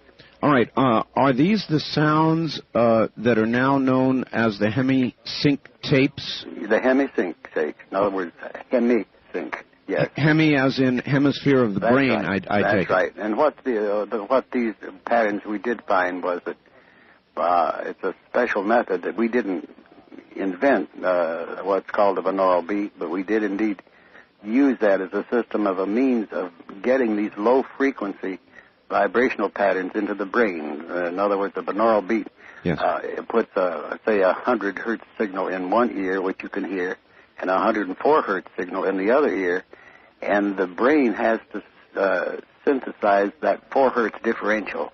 That's what a binaural beat is. So you end up with a 4 hertz that the brain itself hears? The brain itself has to synthesize that by that synchronization of the hemispheres, because one signal is in one ear and the other signal is in the opposite ear, and the net differential. Yes. And I said we didn't invent that. It's just the actual waveforms are the ones that we put together. Okay, then is it the 4 hertz signal that the brain hears that actually enables or assists in attaining the state you're talking about? Yeah, it's a combination. We now use multiple combinations thereof, but that's how we first began, by getting these very simple combination patterns going. Mm-hmm. And in terms of where that got is quite an interesting story, but I'll bring you up through the years to give you an idea of where we are now. We have a 20-channel EEG system and an isolation booth where we have got a great deal of the RF out of it, and we use that in an awful lot of research. And I will turn you over to Skip Atwater and let him talk a little bit about the research pattern, if that will help. All right. I would love that, and go right ahead. Coming is Skip Atwater. And Skip Atwater, are you there? Yes. Skip, what division do you head up for Mr. Monroe? This is the research division that you mentioned earlier in your introduction. Yes. Fascinating stuff that you folks are doing. What can you tell us about the present state of your research? In other words, what all this has led to? Yes, the present day research has really been due to the age of computers. All the work that Mr. Monroe had done over the 2 decades prior to the invention of the computer world and analysis is now being validated. He has always been a man ahead of his time, as it were, and the notions he had about what was going on are now being proven to be true by looking at the brainwave states through computerized electroencephalography, actually measuring brain waves with a brain mapping system that runs off a computer, not the charts in a squiggly lines that we've all seen on drug commercials on TV and things like that, but actual computerized analysis of the brainwave states. What are you actually able to chart? This is fascinating. What can you chart about the brain besides electrical activity? Well, we can see how the sound patterns originally invented by Mr. Monroe affect the change in the patterns of the brain, and those changes then have been identified over the years as being characteristic of states of consciousness. So you can actually see dissociative states of consciousness and transcendent states of consciousness as they're experienced by the people reflected in their brainwave states. Wow.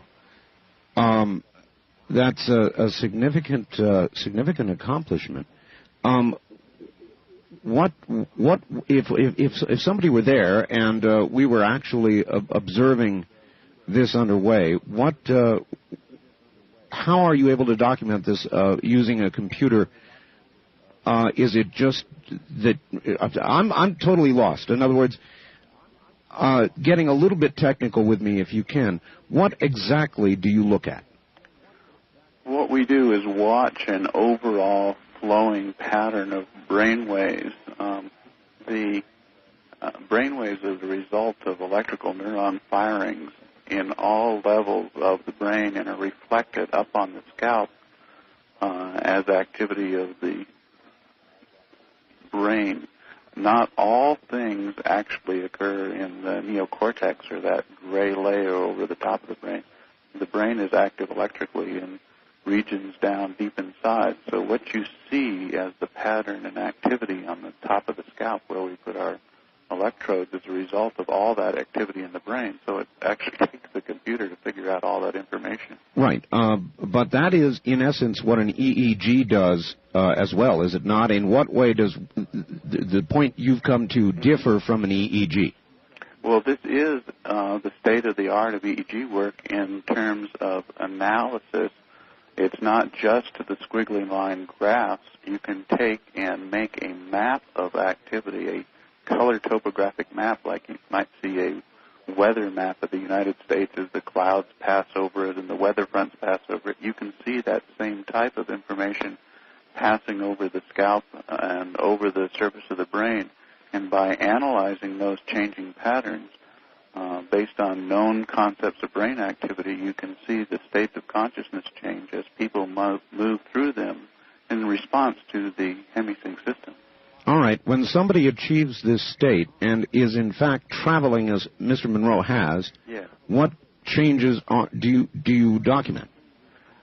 People usually start out with what we call the alpha state, where in the back of the head there is high amplitude alpha as they're just laying there resting before moving into this state.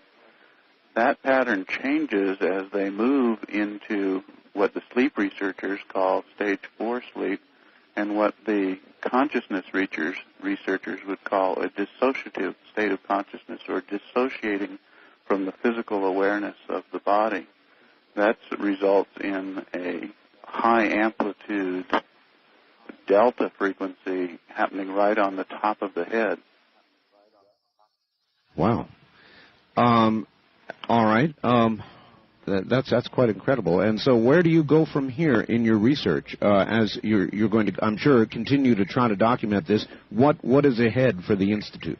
Well, the first task 5 years ago, when all this became a feasible thing to do, to actually map the activity of the brain as it responded to the stimulus of the hemisync process, was to improve the tapes by measuring the population of people and then changing those patterns slightly and improving the process that Mr. Monroe had discovered some years previously. Uh-huh. I want to ask you a question. Do we have more than one telephone online now? Right now there is, yes. Yes. Could we, I'm sorry to ask, but would it be possible to have just one phone at a time online? It's reducing the audio too far. All right, hold on, and I'll get off. Well, by all means, come back. I'll come back. All right. Is that a little better now? That's quite a bit better. Yes, thank you. All right. The situation has kind of progressed from there, and now we are able to record the brain waves of people who have specific talents like Mr. Monroe's for traveling out of his body. But included in that are other human talents like a concert pianist or an architect or a noted author or computer programmer. And by mapping the patterns of those, we are trying to develop sounds that might be able to pass these talents on to other people. Wow. Now, that's quite a line of research to be following.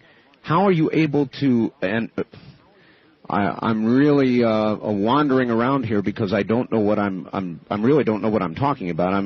So excuse the ignorance, but how are you able to map, for example, somebody with a great computer talent or somebody who's a concert pianist, and what differences are you able to note between that individual and anybody else? Yes, that's ongoing research. What we try to get them to do is to perform their talent while being mapped, while being recorded. We would record a baseline recording when they're not performing their particular art, right, and then make a recording while they're performing their art. And if we can get 5, 6, 12 pianists that can play the piano just exquisitely, and we notice a commonality between that pattern that differs from the general population while they do that, then we have identified a specific state of consciousness that would enhance being a concert pianist. And you have documented this? In some talents, yes. It's hard to collect data on all these things, but there are some talents that we have been able to identify. And are you able to see similar activity in a specific part of the brain with regard to a very talented person, or does it vary according to what the talent is? Both according to the talent and according to the person. This is the brain. Each one of our brains is not identical. They are anatomically different. As we grow from infancy through adulthood, the folds and creases and changes in our brain are all different. Fortunately, there are some common patterns, and it's ferreting out those common patterns over hundreds and hundreds of subjects that is our task. Wow. That's quite a task you've undertaken. And I suppose when we get to the practical applications, we get into the educational division. Is that correct? That's correct. All right. I would like to ask that you hold on just one moment. We'll come right back to you, and we are interviewing actually a number of individuals from the Monroe Institute. We'll be right back. All right. And once again, F. Holmes Atwater, who is a researcher for the Monroe Institute. And are you there? Yes, I'm still here. Good. We've got only a couple of moments before the bottom of the hour. Yes. But how much of your research now is able to be translated into educational help for people who want to know more about this? In other words, how much of what you have done has become practical application? Yes, there are. That's a really good question, and because we want to be practical use to people, to do research or to do work in this areas and never develop any practical application would just be fruitless. And we have developed a lot of practical applications over the years that have proven now over 3 decades to be of benefit to people. We have a number of brochures and literature about the use of our techniques with professional people, dentists, lawyers, therapists, educators who use the hemisync technique in their own profession, as well as individuals on their own personal voyages through consciousness who look into this technique for themselves to see if this works for themselves. So, in other words, there is help there's certainly help for individuals. Is it in the area of, well, I'll tell you what, we're at the bottom of the hour. Let's hold up just a moment. We'll come right back to you. And this, of course, is Dreamland on the CBC Radio Network. Journeys out of the body. We're discussing them. And what practical implications knowledge of these things might have for all of us. We'll be back.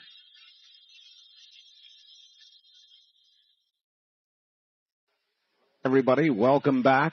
I am Art Bell. We're interviewing Robert Monroe of the Monroe Institute and Company, most recently F. Holmes Atwater, who heads the research division at the Monroe Institute.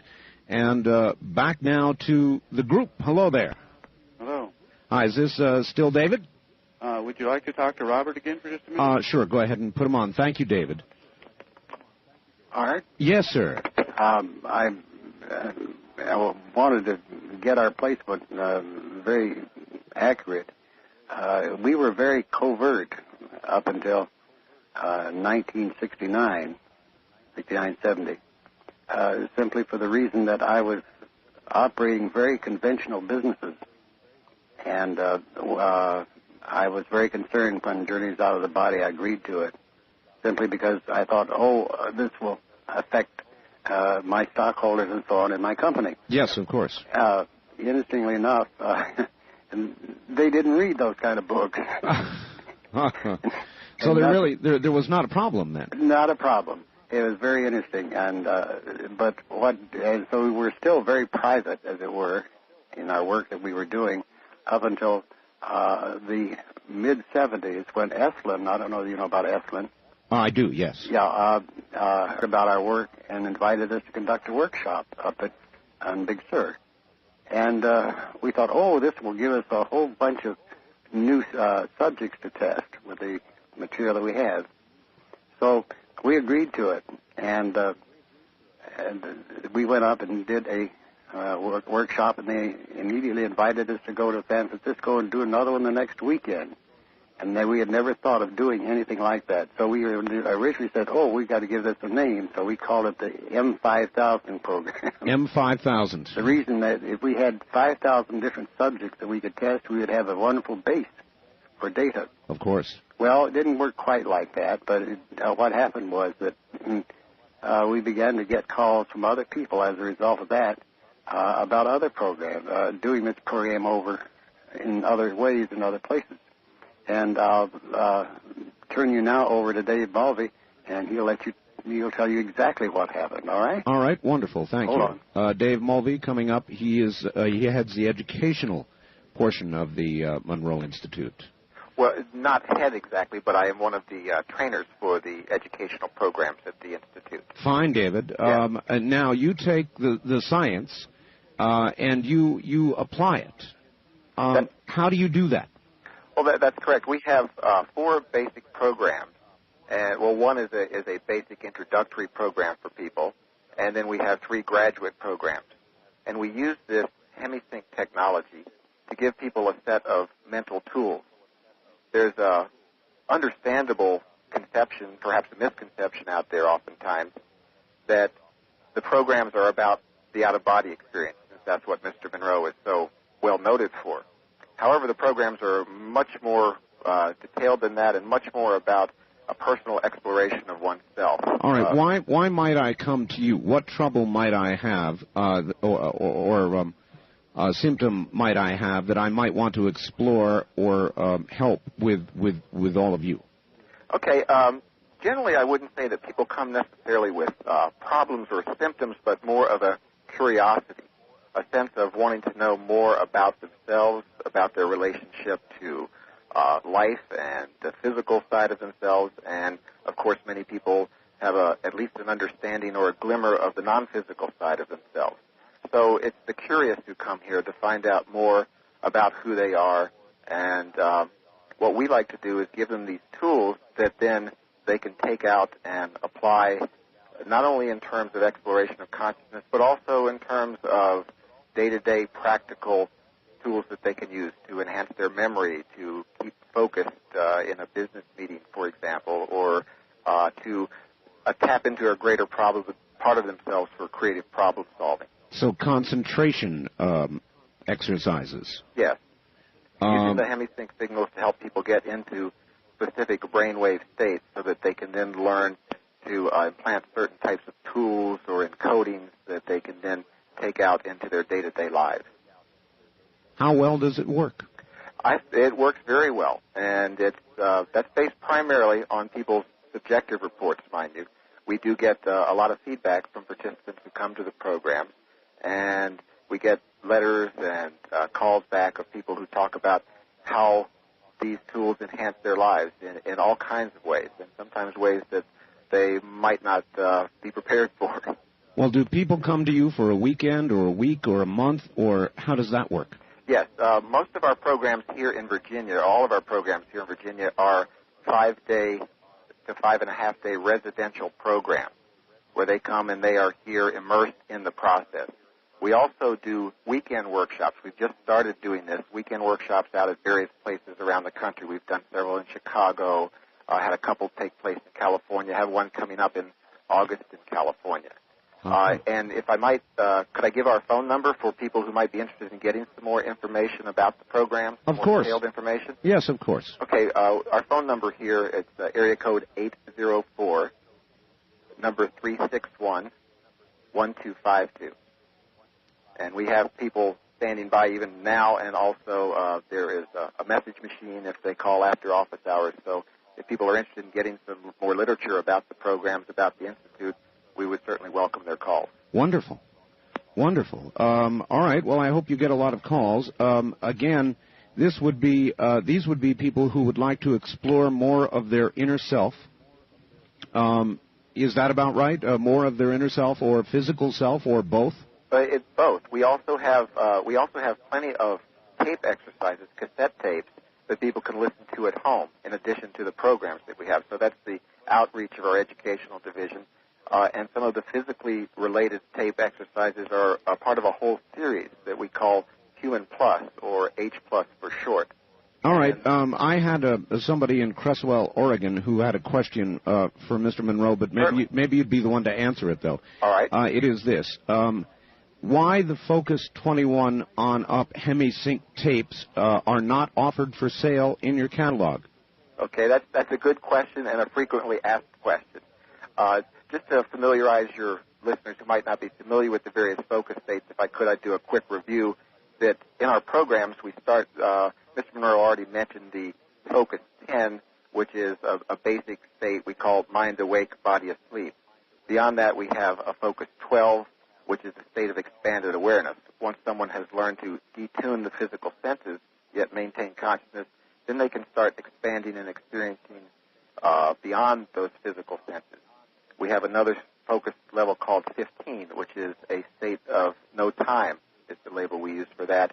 And then Focus 21, which your caller referred to, we call a bridge to other energy systems, to other non-physical realms where people can perhaps visit or gather information or get in touch with larger parts of themselves, or perhaps some people consider them things outside themselves.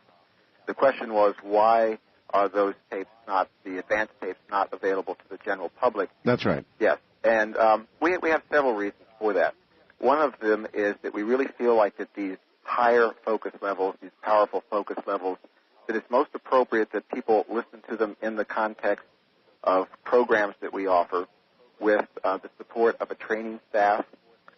It's not that we feel that people might have bad experiences, but they might have very powerful experiences that it would be helpful for them to have some counseling or the possibility to help them integrate these very powerful experiences.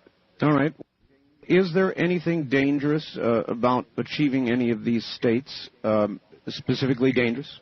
No, nothing at all specifically dangerous about it. We just feel that it's appropriate for them to have preparation and an understanding of what they're likely to experience in these sorts of states, so that they are prepared for the sort of things they might encounter. How do the states that you help people achieve differ in any way from traditional meditation techniques? I'm not sure necessarily, Art, that they do. What we have attempted to do is to give them very neutral labels, like Focus 10, Focus 12, Focus 15, and we picked those numbers specifically to have no kind of loading on them, like no lucky 7s or 13s or anything. Sure. But numbers that would be as neutral as possible, so that no matter what discipline someone comes from, be it Zen meditation or some form of Hinduism or yoga or whatever, that they could work within their own system and yet use this Hemi-Sync technology to augment their inner journey. So then, David, is it the case that one might take several different roads to get to the same destination? Absolutely. And one of the things that I feel really strongly about, and one of the reasons I'm very comfortable in working with the process here, is that it is that kind of neutral process where we have literally had people from all walks of life, doctors, lawyers, engineers, scientists. We've had priests, we've had nuns, we've had swamis and rabbis, and even one fundamentalist minister who have come through the program and felt that there is nothing within this process that has to conflict with their belief system. That's not to say that they might not have experiences that give them something to think about, but we don't say that we have the answers. What we feel like we're doing are providing people the tools so that they can develop their own answers. All right. Wonderful. If you would put Mr. Monroe back, we'll go through some questions, and I'm sure we'll have you back on as the questions come up. Excellent. All right. Mr. Monroe is coming back on in just a moment. All right. I will take this moment to do a quick break. We'll be right back, and when we come back, once again, Robert Monroe. Back to it we are, and Robert Monroe, are you there? Yes, I'm here. Wonderful. I've got a couple of questions before we open the phone lines. Yes, indeed. All right. In your latest book, Ultimate Journey, you discuss the park, a place where people are sometimes taken after they die to acclimate to their new state, decide their next move. Mm-hmm. How could one go about reaching the park on their own, either out of body or after death? Well, let me give you I'll make it short as much as I can. All right. Our pattern has been odd, but it's standard. Where a need among the people who know it arises, we produce something that is effective. We have, for example, an emergency treatment thing that's used in hospitals during surgery, tremendously effective, and right at the present time, a major study is being done at the University of California at Davis regarding that particular thing that's been so effective for the last 5 years, and finally it's going to get an official report on it. That's one of the things. We have one for stroke recovery, for example. That is, and it's only because if a person needs it do we have it. Then this pattern in Ultimate Journey, have you read it? Yes, sir. Well, good. Then I don't have to go into great detail, but for the public a little bit. Right. One of the things that we had neglected was that we had happily, because we were operating so heavily in areas beyond physical life, we did not get to the issue of death itself particularly. And so what happened, very simply, is that as in so many cases, in my own case, the need outweighs anything else. And 3 years ago, my wife, Nancy, contracted breast cancer. And as a result, I, in my typical demand way, said, well, let's provide a system whereby I can be sure that she goes to a place, if she passes on and dies, that I would be able to find her and be with her.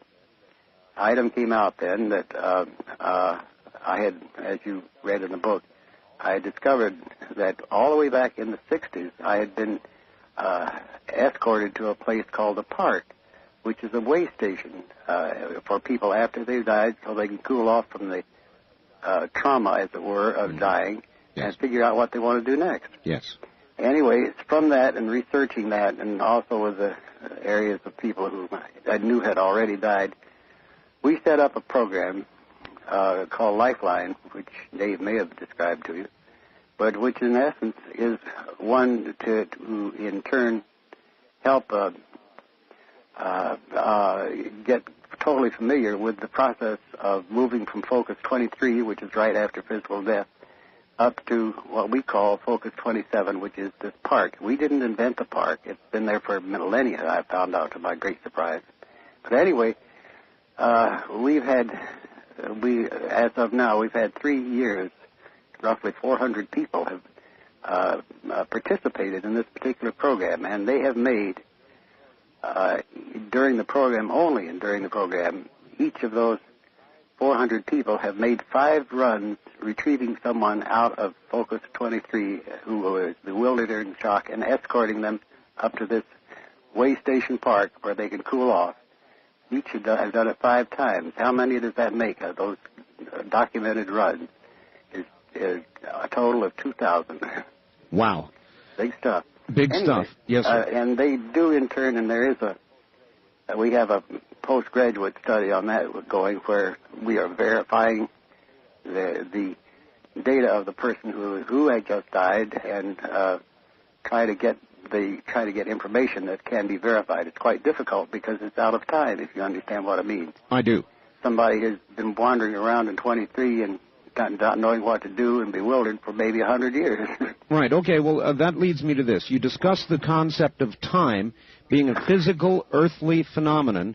Yes, that's right. Accepted as a condition of entry. I gather this that lives, times, and events are happening simultaneously. This is a very confusing concept. It is indeed, and it's very, very surprising how we are locked into certain things that are peculiar to time space, and time is one of the key ones.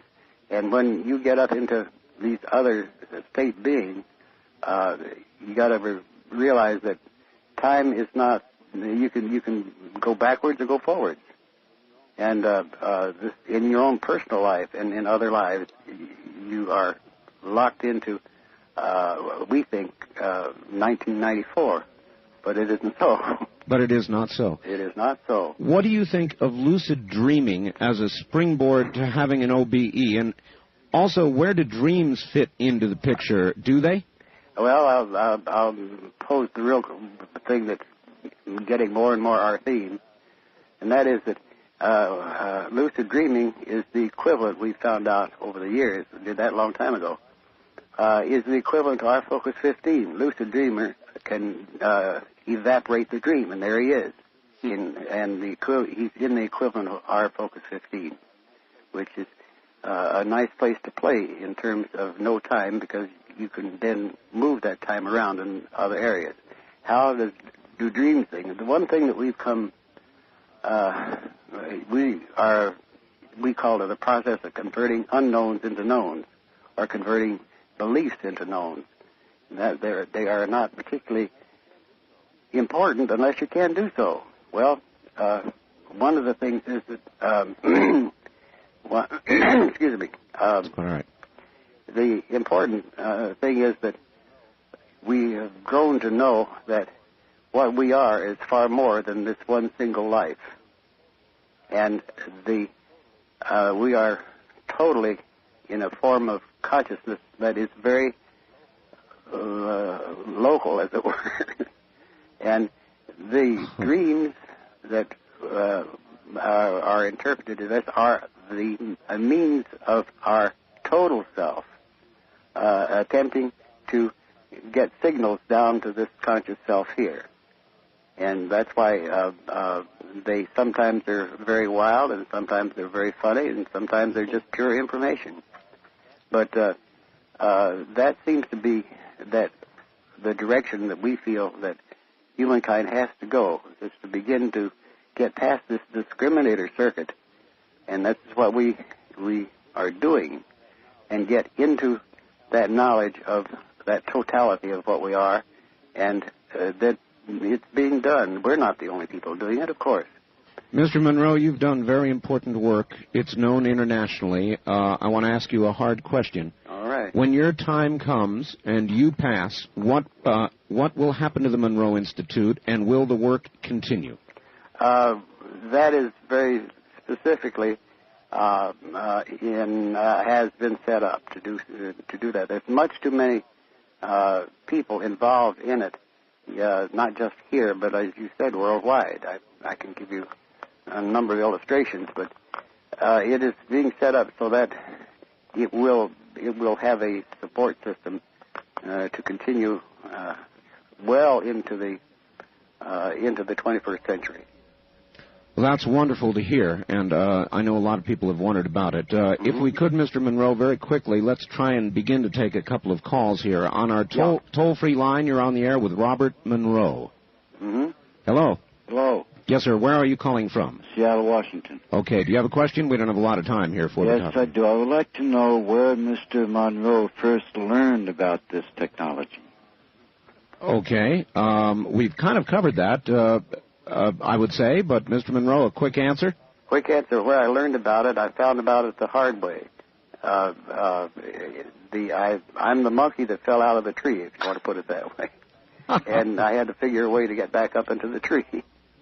So really, through a personal experience, it began all by itself. You set out on a quest to learn what was happening to you. Exactly. Out of necessity, as a matter of fact. And one of the most surprising things that has indeed come up in recent years, that back in those early days, I had an exquisite amount of help.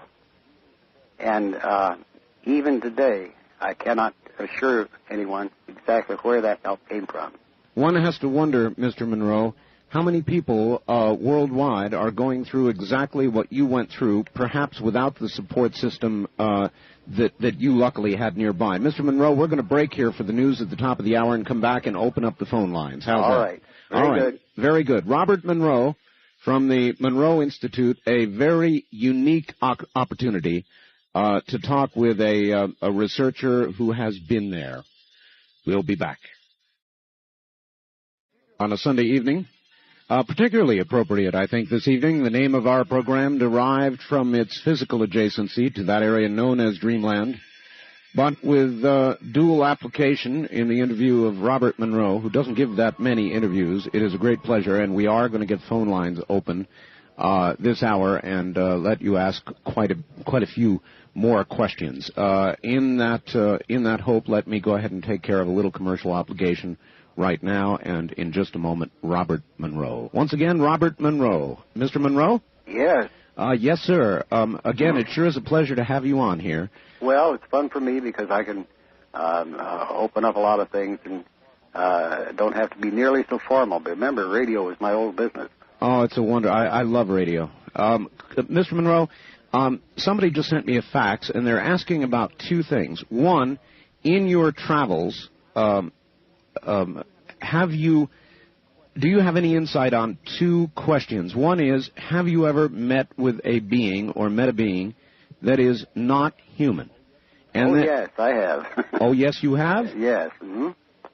And let's put it this way, it is indeed limited. But the thing that I discovered, not unreasonably, is that we are a curiosity to other beings. Also, they have no particular desire to dominate us or something like that. We are a nice experimental species, as it were, not much more than that. That's my impression. And the other is, do you have any better understanding, because of all this, of our Creator or a God? I have very much that. One of the things that I had it all the time and didn't realize it, that is that this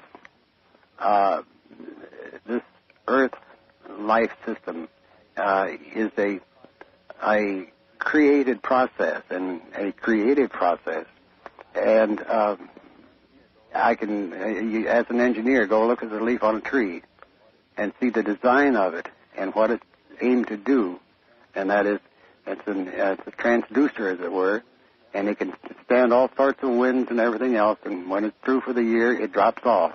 That's really a very scientific, creative thing from my point of view, but it is creative. Yes. And then in working on this further, one of the things that was so utterly fascinating to me, that there are portions of this Focus 27 beyond, this is beyond time and space, believe me, it's the last vestige of active human thought. But there, I was astounded to discover that there is some type of energy field there that lets the human mind be a creator and create carbon life. I was astounded to discover that. Moreover, part of my contract, I guess it was, for the help that I have received, is the idea that going back and looking at the source of this creative process. And I got as far as what is I called the emitter, for lack of making a common term, and the creator or creative process is behind that. And there is an aperture through which one can go, but not until they're complete, as the people waiting, or people, it's not quite the word, the beings waiting to go through there, massive things, they pass some of this information along to me.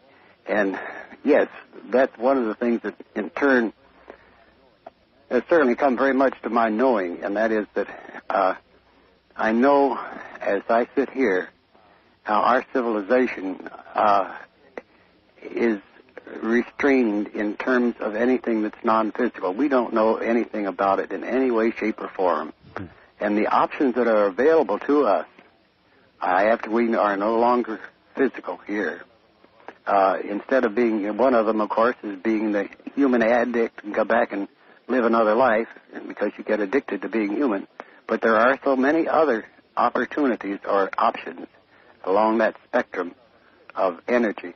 And one of them is to go and, I'll put it in the crude way, I try to make it in ways that we can understand it now. Of course. And that is to shake the hand of the Creator and say, well, this is a great job. Not prostrate and in adoration, but just to say, you're a real smart one. All right? Wow.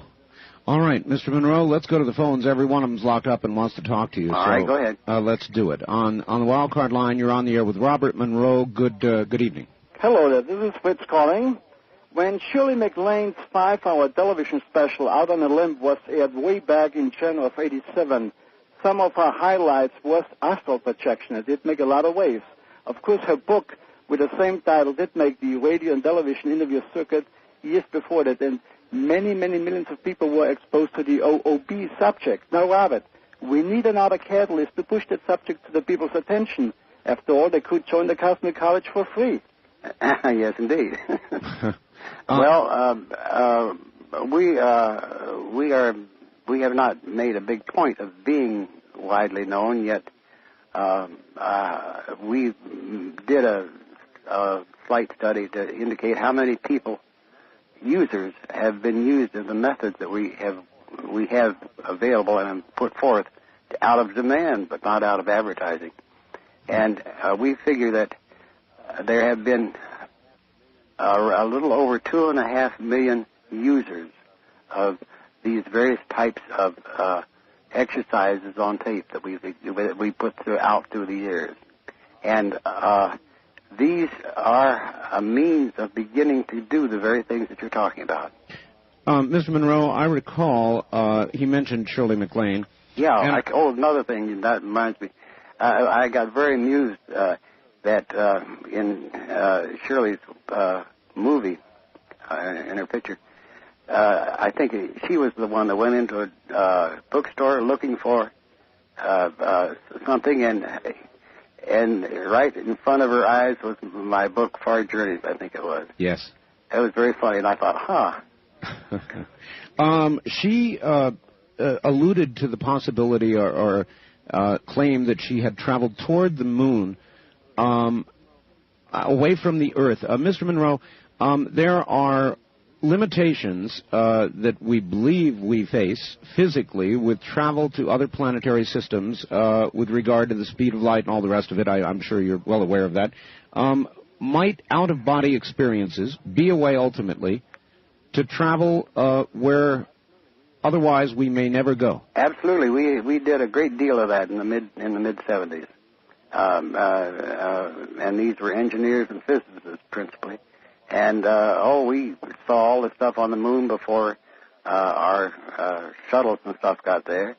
We went out to Mars and out beyond that. The trouble is, we found that we got nervous about going beyond the solar system, knowing how we might get back. We might get lost, until we found out it was very simple.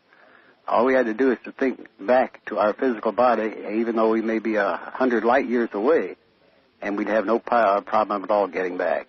And you didn't even know, and you say, well, where have you been? Out there. We couldn't say where out there. Well, maybe NASA should be talking to the Monroe Institute. We've had some NASA people through. Oh, you have? Oh, yeah. On the wildcard line, you're on the air with Robert Monroe. Hello. Hello. Mr. Bell, this is Tom out of Seattle. Yes, sir. Oh, my God, I finally got through. This is incredible. I've had out-of-body experiences, I think, starting back when I was about 13. Yeah. I thought they were nightmares and things like that. Yeah.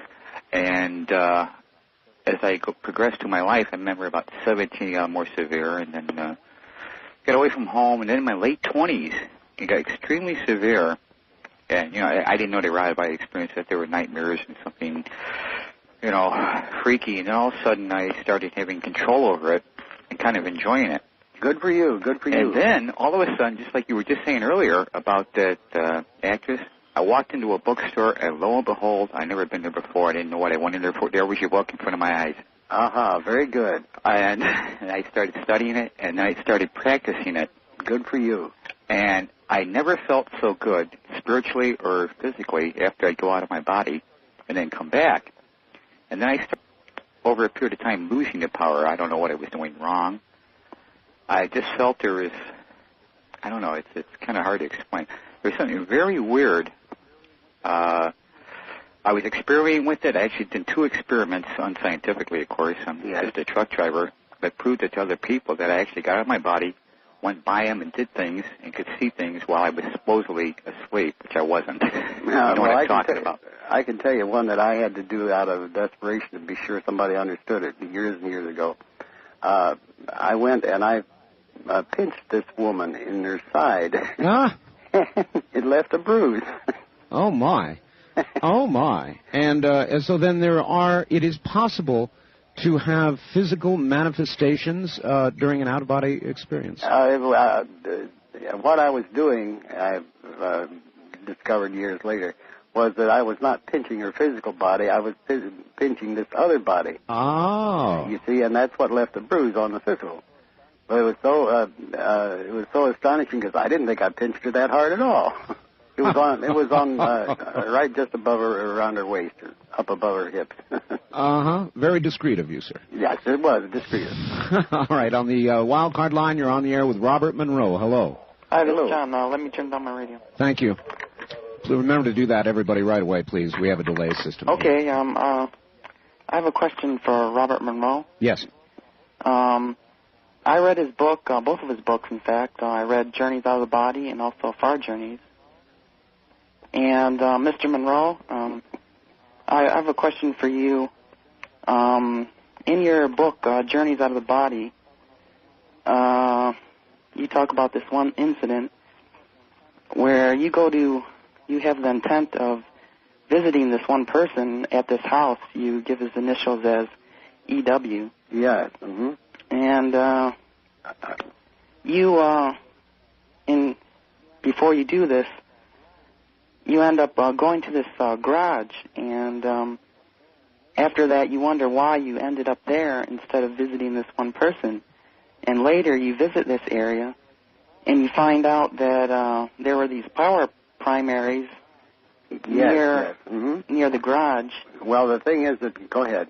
And and you said they had a fairly high voltage. Yes. Mm-hmm. And then in the book you say, do electric fields attract the second body, and is this the medium through which it travels? And I thot that was kind of interesting. Well, yes, I've just learned, of course, that it's not electromagnetic. That's for sure.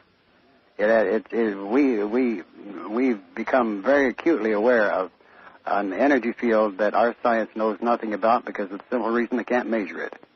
And you are using this right now. In other words,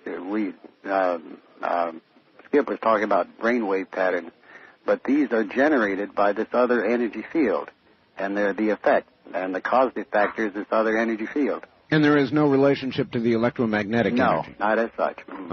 All right. We tested that very thoroughly. On the wild card line, you're on the air with Robert Monroe. Hello.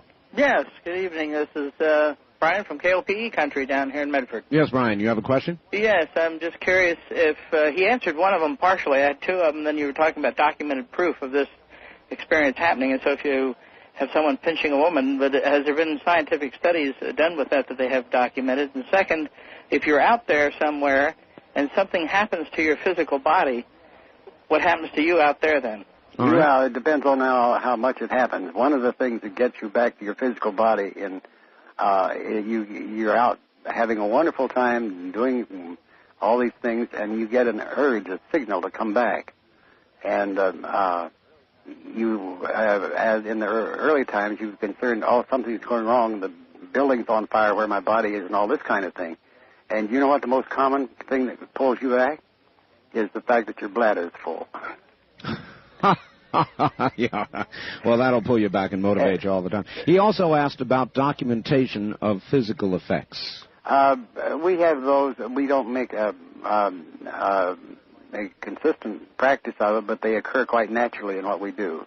And we have quite a long line of them in terms of that. But you see, again, we're dealing with an energy that cannot be measured scientifically, so you can only measure the effects of the energy. You understand the difference? Yes, sir. All and right. That's the problem. All right. Wildcard line, you're on the air with Robert Monroe. Hello. Hello, Mr. Bell. Hello, Mr. Monroe. Hello.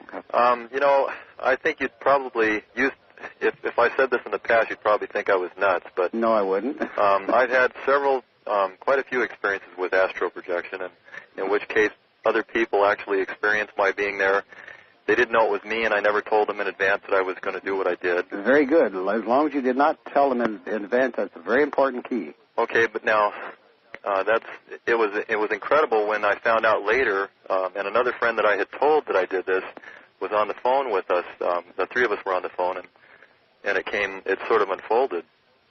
But what I wanted to ask you, and Art had Richard Hoagland on, and I asked him when he was on about the Viking lander on Mars and how specific questions about the arm that was supposedly jammed. Yes. And I actually had the experience that I went in 1978 to Mars and found that the arm was jammed and that I unjammed it. Hey, that's very good. But I haven't to this day, and it seemed like Richard Hoagland didn't came up with a very logical explanation of what happened, and he explained it over the air. So it may have just been my imagination. But I have very real experiences with it. Very good. And it was an incredible experience. Well, I can tell you the most common illustration of this other energy field of which we have a part and we manipulate a part, but we don't know we're doing it. And that is that you will maybe of an evening say, well, I ought to call Bill tonight. And 5 minutes after you think of that, the phone rings and says, oh, no, this is Bill. Well, I thought I'd just give you a ring. And how many thousand times a day that happens in the human, this human civilization? Well, is that precognition, or did you cause Bill to call you? You caused him to call. You were thinking in his energy field, and you imprinted him. And I must have had that happen, at least 500 times in the last 50 years. And in the last 50 years, how frequently have you sat down and wondered about the ethics of that? Well, that's a good question, isn't it? I think so. And the other part of that question that you immediately say, well, that's one of the things you see that's omitted within our culture and our civilization, and it's done a lot more than we consciously think. Makes one wonder how much action is really willful. On the toll-free line, you're on the air with Robert Monroe. Where are you calling from, please? This is Dave in Spokane, Art. Yes, hi, Dave. Again, well, I said when we were talking with Mr. Hoagland that my expertise wasn't in that area. It was more in this area, and here we are. It's good to know that you're not alone. Yeah, it's good to know that I'm not a kook, because I've been doing this. I'm 50, and I've been doing this since I was about 5. Yeah. And in the entire gamut, I've probably got a million things I could say to you. Well, what I would like you to do, if you've gone that far, or anyone else going that far, by all means, drop us a note. We would indeed like to hear about it. Well, I certainly would. And we would certainly appreciate it. And write to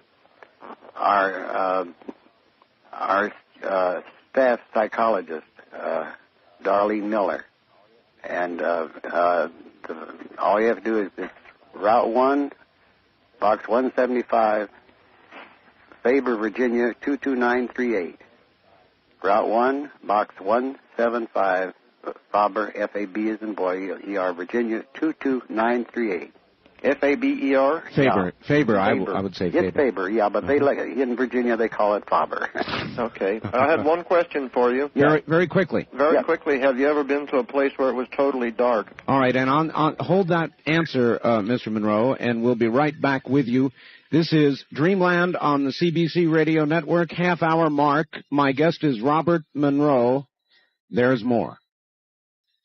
Back in the 70s, that was the equivalent of that type of reading, and it was electromagnetic, but we do not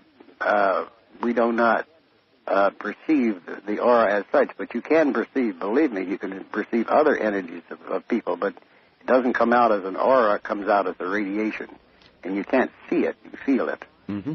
All right, sir. On the toll-free line, you're on the air with Robert Monroe. Good evening.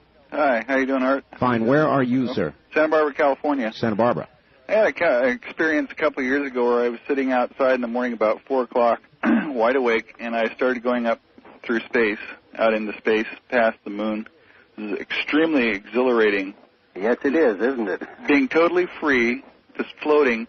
I went out to a point where I could recognize all the stars and the constellations. Then I got to the point where I couldn't recognize anything. I looked back and I couldn't see our sun anymore. Mm-hmm. I kept going to a point, and then I really started getting frightened then. Yes, I know. We got into that, and that's why I say we finally figured out how to cure that fear of being not knowing where you are. Right. I finally came to a planet, and I was coming down to the surface of a planet, and there were hundreds of people in my mind, looking at different knowledge that I had, anything that I knew, just, having conversations. And I came down to a particular place on the planet, and an old man came out, and he essentially came into my mind, told all the other people to leave. And I asked him where I was, and I said that he told me where I was, on this planet where humans live. And I asked him, why was I there, and how did I get there? And he said, well, you're from a penal colony, and I'll send you back. I said, but I don't know how to get back. And so he sent me back. Yeah. And this took all about 15 minutes. I was wide awake. When I got back, I was just shaking, and my whole body was shaking in cold sweat. I can appreciate that. You see, that's the thing. I went through some very many different phases of that type of thing. That's why being very much too left brain, perhaps, I in turn have to get these into a form where we say, well, first experience it, and then after that, get your left brain in to analyze it and control it. Mr. Monroe, again referring for a second to the near-death experience, there are so many parallels. There are a number of doctors now who say that the classic vision that people have, that is of a very bright light with surrounding darkness, is merely a product of the dying synapses of the brain, that the synapses will die from the out moving inward, and that's what that white light is. That's as good a definition as any. What we call Focus 22 is that tunnel. Is that tunnel? Yes, and this is how we commonly identify it. I see. Incidentally, speaking of this one time thing, I enjoy so much the name of your series, your program called Dreamland. Yes, sir. So we better change it a little bit. Maybe I can help you change it. Add some nice wild stuff. But what I wanted to let you know, because it relates to a little bit what we're talking about. We have a new series for use in residences and in hospitals and hospices called Going Home. And it is designed for a person with a terminal illness or injury. And we just put that out within the last 2 months. And what it is designed to help not only that terminal subject decide where to go after he or she dies, and what to do by giving them a guided tour, as it were, and then giving them the option to do whatever they want to do. Most importantly, that's half of this series. The other half of the series is for the support group, the family, friends, and loved ones, and the caregivers. Sure. So that they need the help to understand this too. And it's got the support of psychologists and caregivers all over the United States and Europe. Would you say that somebody who knows roughly that they are going to die, that they are going to pass on, is a fortunate person? Would that be a fortunate person, or would it be better not to know? Oh, I very much believe in the believe is not enough. I should put it in the no category. That we should have a choice in dying. Absolutely.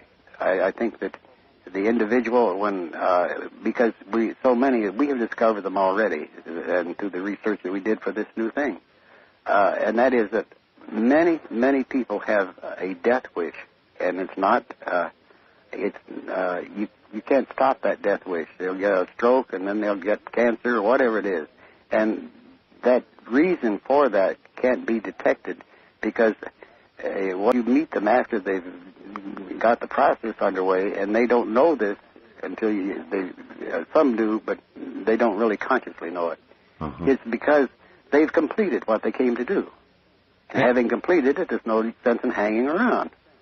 And it's that simple. I had a very dear friend who did exactly that. And no one knew why he would have a stroke, and then after that was taken care of pretty well. Then he developed abdominal cancer. And until I met him after he did, I didn't see any reason why it was, but he had done what he had done. He was ready. He was ready, and there's no sense in hanging around. His grandchildren are all fine, everything's in good shape and whatever, and he completed what he wanted to do. And so he just simply died. You can't stop a person in that case, don't you see? Yes, sir, I do. You can put him on life support or whatever, and you can keep his body working, but he's gone.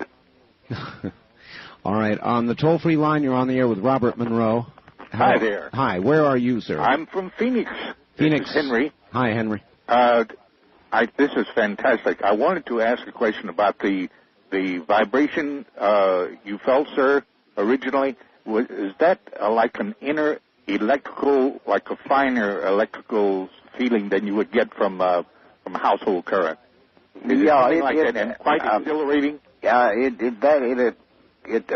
felt that way to me initially, and I have long since discovered that it was not electrical at all, because I even had a test at that time to see what it was, and it was not even showing as a mechanical vibration, neither that nor an electrical one. So what else was it? You see, our science could not measure it. So, Mr. Monroe, you would tell people, do not fear death? Absolutely. I think that's the point, is that it's a terrible thing to fear it that much. Because when you're ready, and it may well be that that's what we do with our going home. We help people become aware of the opportunities that exist beyond physical death. Mr. Monroe, will we ever come to a full understanding of the process of life and process of death? Are we ever meant to know, do you think? Absolutely. The point is, you see, you are growing a new personality, and there is this discriminator circuit that holds all this back till your personality, your intellect, your intelligence self develops. And once that develops, then fine, it's all open. It's absurdly easy. That's what your dreamland is, don't you see? Yes, sir, I do. And Mr. Monroe, we're out of time. I want to give your phone number. I know there's 1 million people. The lines are still clogged. They have questions. It's area code 804-361-1252. Yes, and they can call that during the day tomorrow also. Okay. Or all during the week, as far as that's concerned. One more time, sir. Give us your address, please. And I'll make it real simple. The Monroe Institute, Faber, Virginia. F, like the pencil, Faber, Virginia, 22938. Sir? 22938, 9749. All right, sir, it has been a pleasure having you on the program. I would love to do it again sometime. We're just out of time, and I've got to go. It did get going, didn't it? Oh, it did get going, didn't it? Mr. Monroe, thank you. My pleasure. Take care. Robert Monroe of the Monroe Institute. To order copies of this program or any other Dreamland program, area code 503-664-7966. It has been a pleasure. Thank you all. and good night.